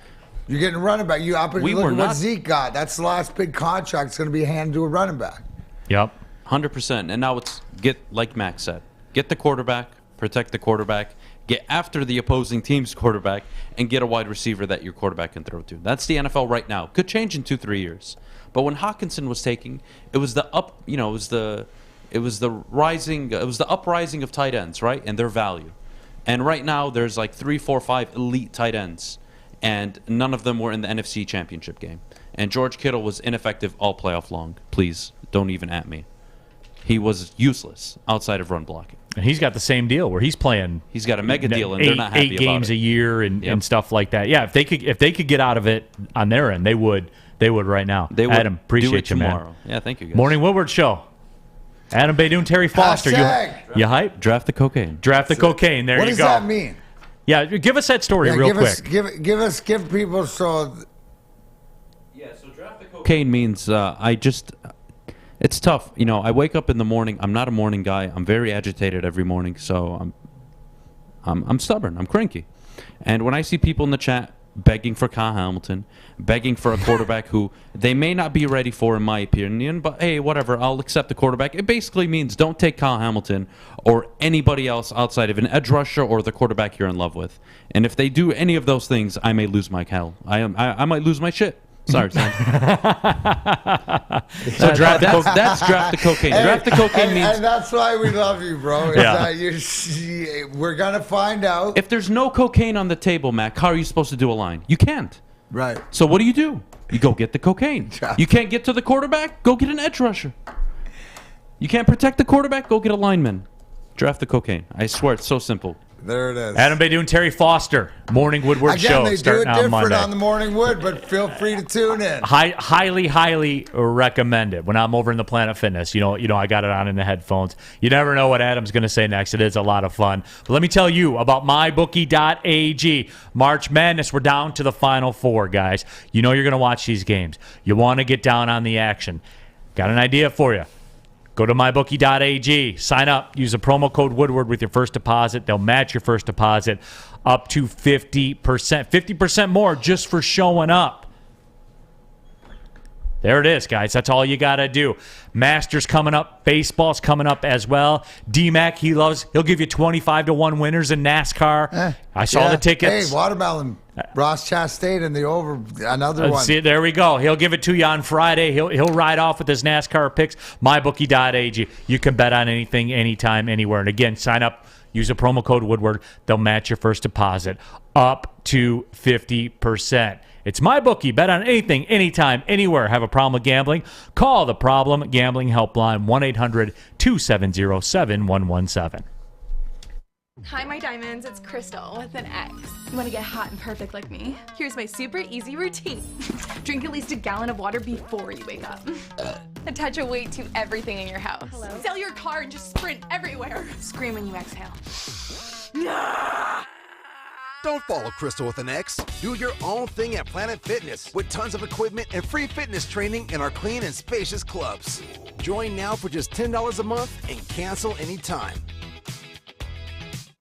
Make sure you download the Woodward Sports app in the App Store and the Google Play Store today. Take Woodward Sports with you wherever you go and listen live on your phone or mobile device.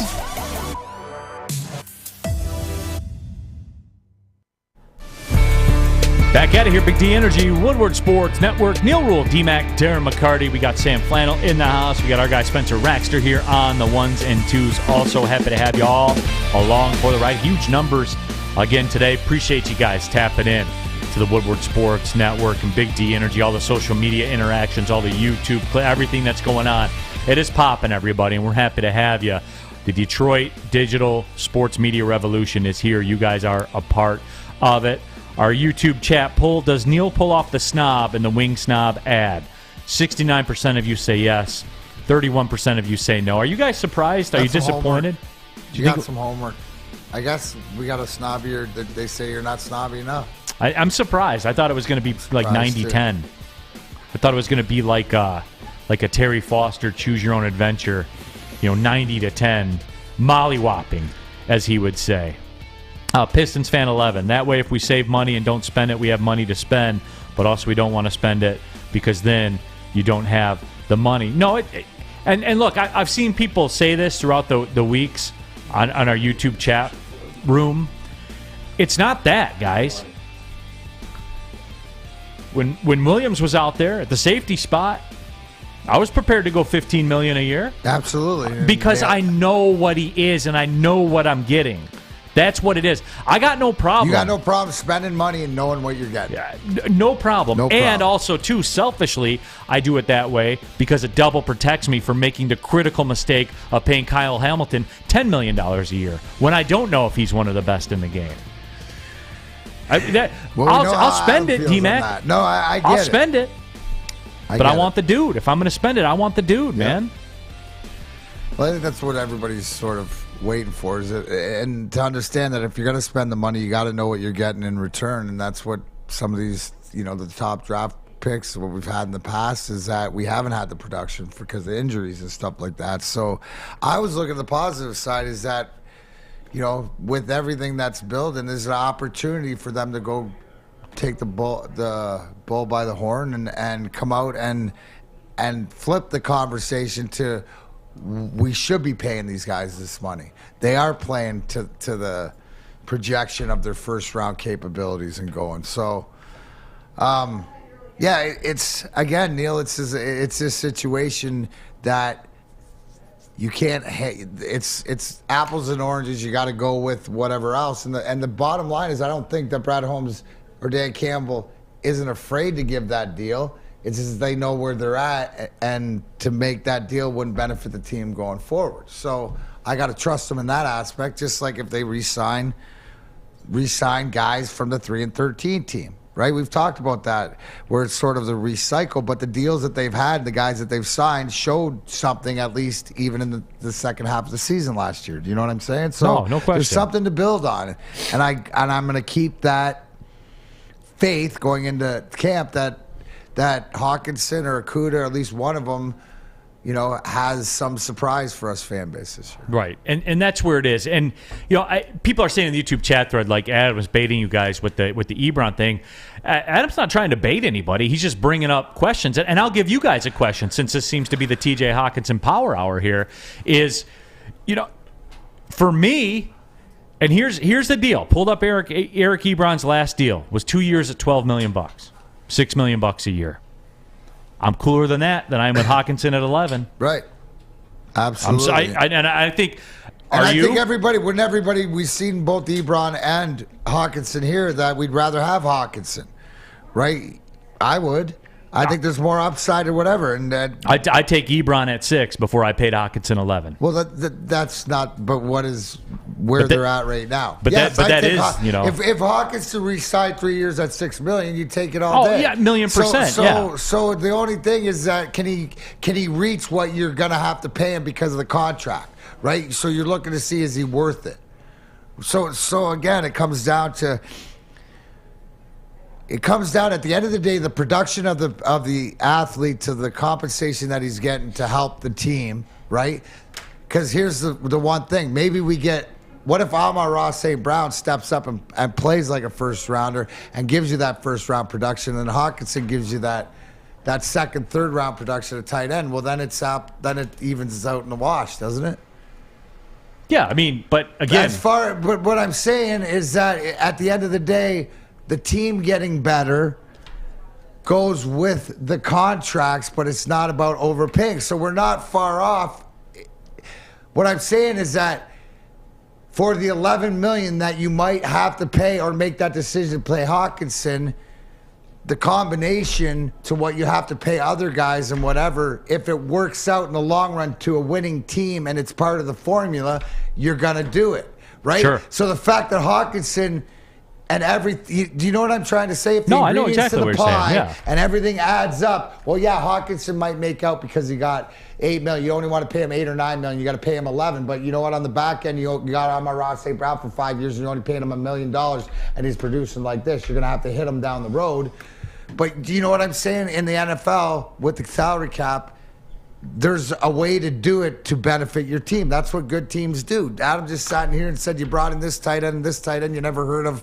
So there's ways to doing it because the money was elsewhere. Fair. That's how I see it. It adds a big piece of pie with the whole cap. Some Pistons news. Jerami Grant done for the year. Got that email from Pistons PR last night. Calf strain, so he will miss the rest of the season. People start to wonder, did you see Jerami Grant's last game in a Pistons uniform? And I don't know. He still has the year, so it's one of those things where, I believe it was 4 years at 140, Sam Flannel. That's what he's qualified to sign. I know I'm kind of putting you on the spot with that one. I believe that's what the numbers were. Again, just going off the top of my head. We'll get the research department to figure all that out. So we'll see what happens with Jerami Grant in the offseason. I know there was a lot of talk about him possibly being traded on draft night. So we'll see exactly what that shakes out, but I believe that's what the number was. He's eligible to sign a 4-year, $140 million total extension. And we'll cross that bridge when we get there. And it's where the draft nights when everything's got to go down, because there's so many draft picks that have been traded back and forth, and the NBA has a rule that you can't have multiple first-round draft picks traded into the future. They try to limit that stuff so you don't burn your franchise to the ground. So now that's why you see all these protections on draft picks when they're picked. So technically, next year's draft pick, next year's first-rounder that the Pistons will hold, they don't technically own it yet until it's within the top 15. Then the pick conveys and they get to keep it. So if it's outside, then they pass it till the next time till it gets in the top correct. 15. So. And then every trade has different content. And there's millions of them that go in 100 different directions. I want to say it's Houston. That owns the Pistons draft pick this year until it's outside of the top 15, which obviously it will be, and then the Pistons will have it. But they can't trade it or do any kind of moves with it until they own it. So once the lottery happens, then we know. Perfect. So that's the part of the confusing nature of what's going on. So we'll keep an eye on that with what goes on with Jerami Grant. But if you are going to see something, I think with Jerami Grant, I think you're going to see it leading up to the draft / draft night. So that seems to be what the story is. Pistons right now, as it sits, I believe are 2 games ahead, I want to say, of Oklahoma City. Oklahoma City won yesterday. Big win for the Pistons, because let's get real about it. Are we comfortable now? What are we at? Right now, they're still in the bottom 3. But how far out of 4? 2 games. With 8 to go. You said that's our comfort zone. Yeah, because it's all in equal chance. 2 games is our comfort. So right now, yes. Don't win another game.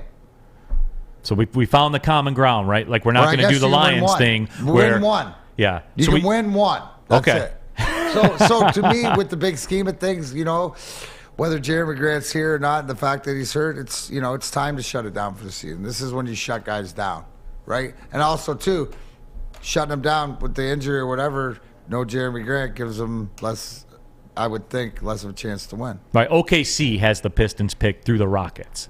So that's what originally Houston had it. They made a trade with OKC. So OKC owns a Pistons pick I'd love until. to see the trade. Oh, yeah, the FBI board with the strings. On, the red strings and this to that, like the old maps and stuff. But this is if that happens, then this, and that's the way that it all works out. So it's all like that. And I know a lot of people are talking about the Jerami Grant to the Trailblazers and all that stuff. Trailblazers, man, they keep trying for old Dame Lillard, man. They keep trying for him. I think if I'm Lillard, I'm telling him, thanks, but no thanks. Get me out of here. With all due respect, get me out of here.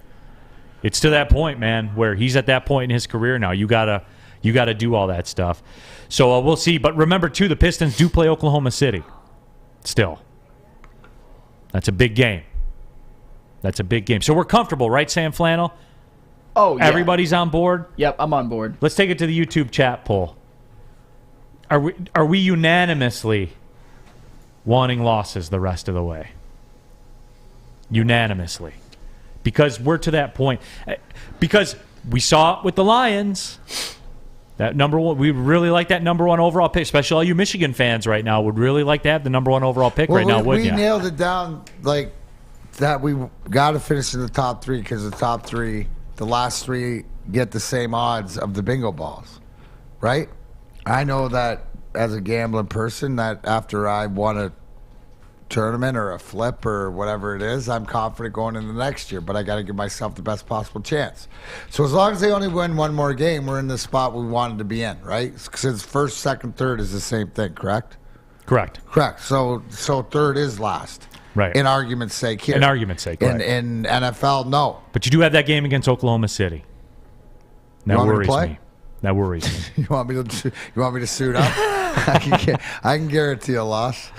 Yeah, so there it is. And when is that game coming up? I got to check that out real quick. They play the Thunder April 1st at Oklahoma City. So all eyes will be on that game. Are we unanimously wanting losses for the Pistons the rest of the year? Or do we want to win one so everybody feels good? No. That's what I was told.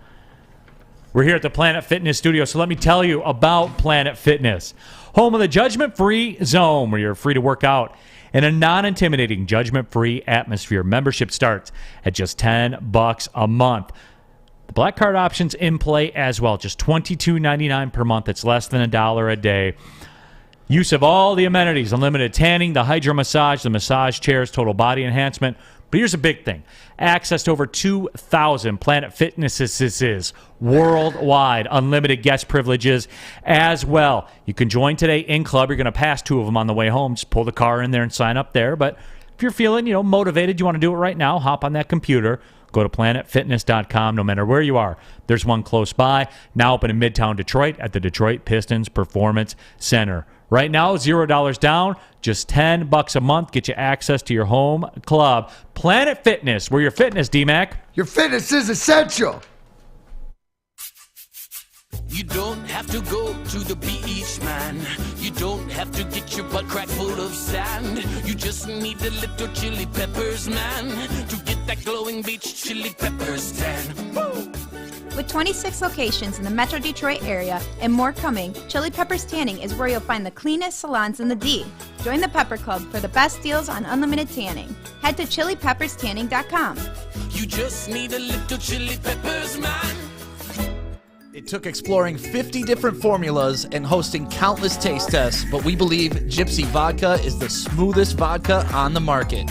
Don't believe us? Ask the owners. We're Mike and Adam Kazanowski with High Five Spirits Distillery. We're in close to about 1,200 locations throughout Michigan.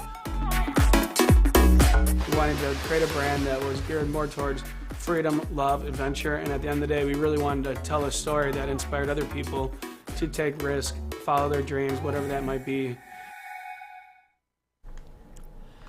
Neal Rule here for Chili Peppers Tanning, where you find the cleanest salons in the D. Spotless, sanitized rooms, and trained and certified tanning professionals. Join the Pepper Club. Get your unlimited tanning options on. They sell the Australian Gold, Designer Skin, Caltan, and Spencer's favorite, Swedish Beauty lotions. Chili Peppers Tanning has the hottest bulbs, the hottest deals, the darkest tans. They are your vitamin D headquarters. 26 locations. There's more on the way. Go to chilipepperstanning.com. Find the one closest to you. It's Chili Peppers Tanning.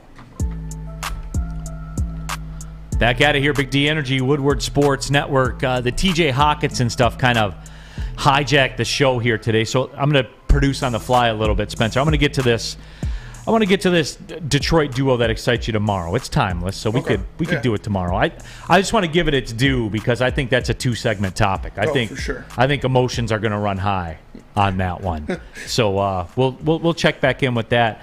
I want to talk soccer with D-Mac for a second. Yeah. And here's the deal. I'm not going in depth. We're not breaking down the matches or anything like that. Those of you that do follow, and there are a segment of you that follow, the United States is all but qualified for the World Cup. They're in, unless a bolt of lightning strikes, but they are pretty much in the next World Cup. But Canada did qualify. They are 100% all the way in. And there was some pretty amazing footage that came from Canada as they made their way to the stadium to play their qualifier. I believe it was against Jamaica. And the Canadian people were hype. And I always have to do this, and I have to check in with D-Mac. It's their first World Cup since 1986. So people are fired up. D-Mac was a little D-Mac back then. I was 14, yeah. Yeah, so he was a younger D-Mac back in that time. Soccer in Canada, D-Mac, because I've always thought of Canada as the world's country. I love Toronto. It's one of my favorite cities in the world. I love the cultural differences and things like that. I'm a big Canada fan. I do. I like Canada a lot. Toronto's a great town, one of my favorite towns to hang out in. Very big soccer city. Yeah, Toronto is huge. As well because of all the different mixes. Canada's a low-key soccer country. Yeah, it is. I know growing up, even though we played in high school and all, but so, because of the melting pot that it is, that you bring it up. I know all my buddies growing up, the Italians, the Portuguese, Lebanese, guys played soccer. I think that you see, the national, but, what I see here on the picture, and if you're listening on the radio, it's got the team bus going through, and it looks like a Northern Guard Detroit City football popping smoke, all the red and white in celebration. But you sent me that with a text that said, it's not when, it's when. If you build it, you will come. Canadians are some of the most passionate fans of sport, and they're knowledgeable. And the fact that they've been, there's a lot of them that have been waiting for this the whole time, right? Soccer is, the number one sport in the world, and I think that it all coming together. Now, what the difference is, right, where we always see that you need in soccer or European football, whatever you want to call it, you need that star. When you have that star coming out of your country, right, the Ronaldos, the Messis, the Diego Maradonas back in the day. You look at into the U.S., who won the other day qualifying, Christian Pulisic, yeah. Right? Like, he's a big-time player. And guys that play in the Premier League that are big-time that the international people know. Well, Canada, right? Canada's starting to, there's a few names. I asked you, who's their big star there? And there's a guy that's making waves. Alphonso Davies plays for Bayern Munich, like a and worldwide. Bayern Munich is one of the top German league. Yeah, one of the top clubs in the world. You're playing there. That's the pros. That's the NHL. You're like one of the big leagues. So in doing that brings eyeballs and stuff like this, and then winning helps. And so you nailed it. Like, we will celebrate the fact that Canada knows it's been 36 years. Yeah. And it's are you a big excited deal. as a Canadian? Are you excited? Did it catch your attention? Excited. I always have pride in my teams, and I don't have pride in the way the leader of my country has done things, but as the people, it just goes to show. Sports is a huge part of our lives over there, and we love all the different sports. But I think soccer's it's one of those was hibernated because we're not going to boast and brag as Canadians if we're no good. Only if you're a Leafs fan do you do that. Yeah. Right. But that's just that's a Maple Leafs issue. But that's sort of like a Lions issue. The Maple Leafs and the Lions their fan base is so they mirror each other. Right. But when it comes to other sports, but here's the thing. So there's a whole bunch of Maple Leaf fans that are so stoked at the Canadian soccer team. Well, we can be stoked together and leave the Leafs alone and cheer on the. You know what I'm saying? We do that with the Blue Jays too. We take pride in anything that comes out of Canada. It really is true. So yes, that was a prideful moment.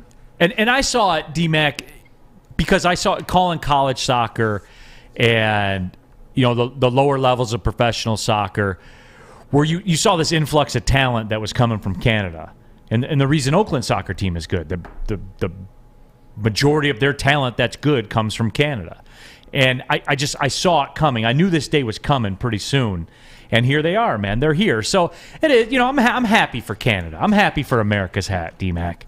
I am. And here's the thing, Neil, with everything that we've gone through, like as human beings in whatever country through COVID and everything else, and then what's gone over there with the truckers and just not, it's not like I'm embarrassed. Like I said this, embarrassed to be Canadian, not to my Canadian brothers or sisters, but to the way the country and the Prime Minister reacted. I mean, I think it's garbage, right? The way that the people, but this, when sports comes around, this is what we do.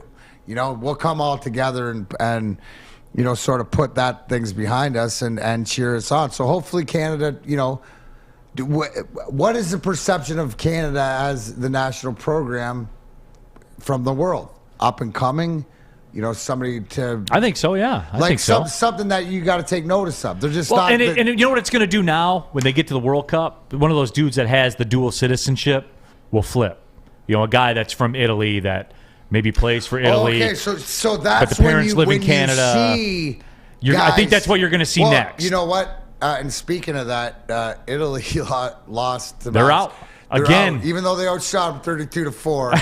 And it was, you mentioned, it looked like Hobby Bullen and us playing. Yeah. Phoenix. That's all I thought was Red Wings, Winnipeg Jets back in the day. The game 2 at Joe Louis. 12, that Joe Louis that the Wings would lose 2-1. They outshoot them 58-13. But they're there, and they were a 390 favorite. But there they are losing. You know what? That's unbelievable. So to be willing to watch, and like you said, so December they moved it in Qatar, the World Cup. But I just wanted to get your temperature. It's a fun little change up. Pay attention even more. I like the World Cup. I'll be rooting for them and stuff like this. But now it gives more of a, more of a watching interest. No, absolutely. Real quickly too, before I send it over to Spencer, tell us about Foaling and opening day. I do so on YT Sparty. If I had to watch CFL, I'd start watching soccer too. YT Sparty, you watch your mouth on this show. The Canadian Football League will take no slander on this show. I'll give you this one. If you do it again, if you speak slanderous about the Canadian Football League again, you'll be blocked. Right? We're not taking that. Oh, you're going to block them? 100%. We're not taking CFL Will Smith hits slander. Open hand. I don't. We're not taking. But, and you know what? Here, come on down. We can talk it out. You know where? Opening day. Yes, it's been a year. We did opening day last year. The Brass Rail, the Music Hall Amphitheater across from Gem. Morning Woodward show. The Bottom Line.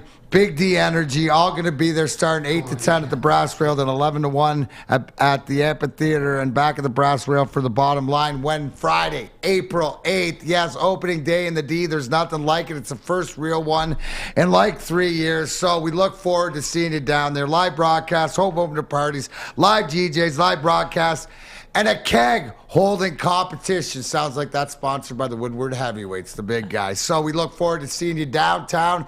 It's going to be a great way to kick off this season, and hopefully we see some of the young guys in the lineup or Miggy hitting a home run in the snow. So join us, Woodward Sports Network family, down at the Brass Rail and the Music Hall Amphitheater. Friday, April 8th, opening day. We will see you down there. Big D Energy, Neal Rule, D-Mac, be right back. Last segment. What up, fellas? What up, Tom?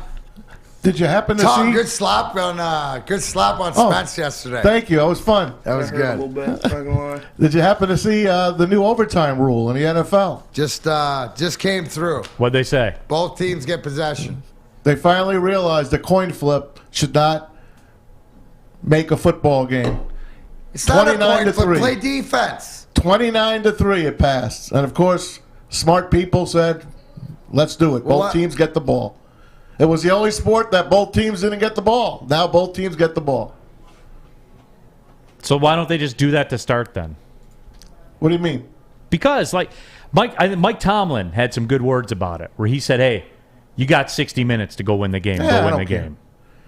You're still flipping a coin at the end of a tie? That's how you want to end a football game? You got 60 minutes to win the game. Doesn't matter. Score. Stop the guys. In baseball, don't allow a touchdown. Hey, in baseball, extra innings, both teams get the ball. We're talking football. NBA, 5 minutes different on the clock. Different Hockey, rules. You throw a ball. You have whatever. 9 guys. Both teams have a chance. Football, both teams have a chance now. Soft, Tom. Pretty simple. Soft. Pretty societal. simple. It's societal. Want me to come over and slap you? Participation trophies for everybody. Want me to come over and slap you? It doesn't surprise me. Doesn't surprise me. I mean, hey, don't hit them. Don't hit anybody too hard. Make sure everybody's got a participation trophy. You know, sorry, Pat Mahomes, you're making $450 million. You got the ball and you couldn't win. It's okay. This is the right thing to do. No, it really it's not. is. Especially go back to that Super Bowl, Atlanta and New England. Atlanta lost. Yeah, they gave up a 28-3 lead. But Stop they didn't get the ball. Is their defense part of football? It's a team game, Darren. Both sides. Right, team game. Your defense has to play defense. Yes, both teams get the ball, bro. Okay. They don't in hockey. When a team scores, it's over. How come they don't get another opportunity? The other team had a chance. Why don't they get a Neil? power play after? The other team had a chance, Neil. Just like football, you had a chance to stop them. No, it makes so much sense in 2022. So theoretically, if a Everybody team gets wins a shot. face-off in hockey and they go down and score, yeah, the other team never had the puck. Should they get the puck? Well, they had a chance to get the puck. Well, but they had didn't. a chance to get the coin You know toss. what? Instead of a face-off, why don't you flip a coin and see who gets the puck? But again, because that's I what it thought was. the rule Sure. that if you scored a You like field that, goal, right, the other Neil? team has a chance to score a touchdown or tie it. I thought that was good. Have your defense stop them. Baseball, let's flip a coin. All right, Yankees, you don't get the hit. Red Sox, go ahead. You got that runner at second. Bring him home, and you win the World Series. Look at what baseball did. Here, let's throw a guy at second base. That's fine. That's regular season.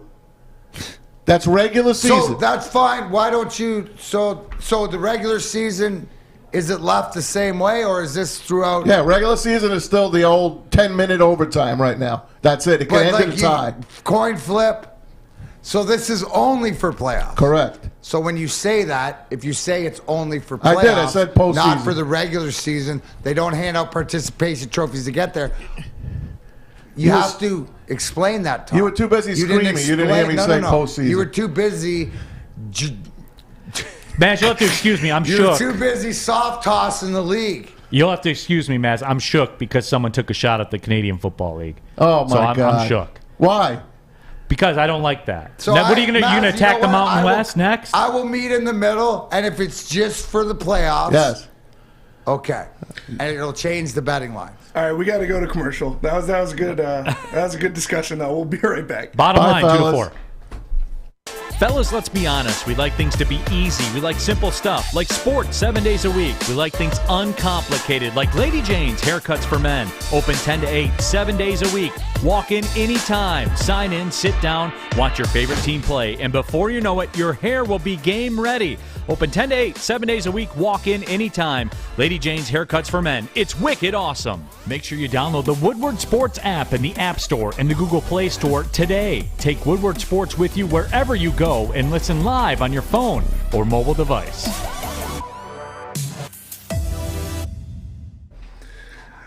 Okay, that last break got a little away from me, but you know where nothing will get away from you? It's the Foaling Warehouse, the home of the original football bowling pin game called Foaling.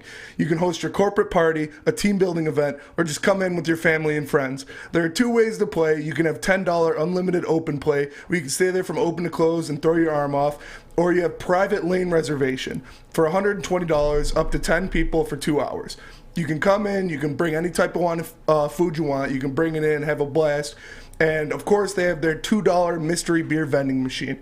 You put in $2, it pops you out a random beer. No hassle, no decision needed to be made. But if you want to make a decision, they have over 100 beers you can choose from at multiple fully stocked bars. Again, you can bring your food or you can have it delivered in.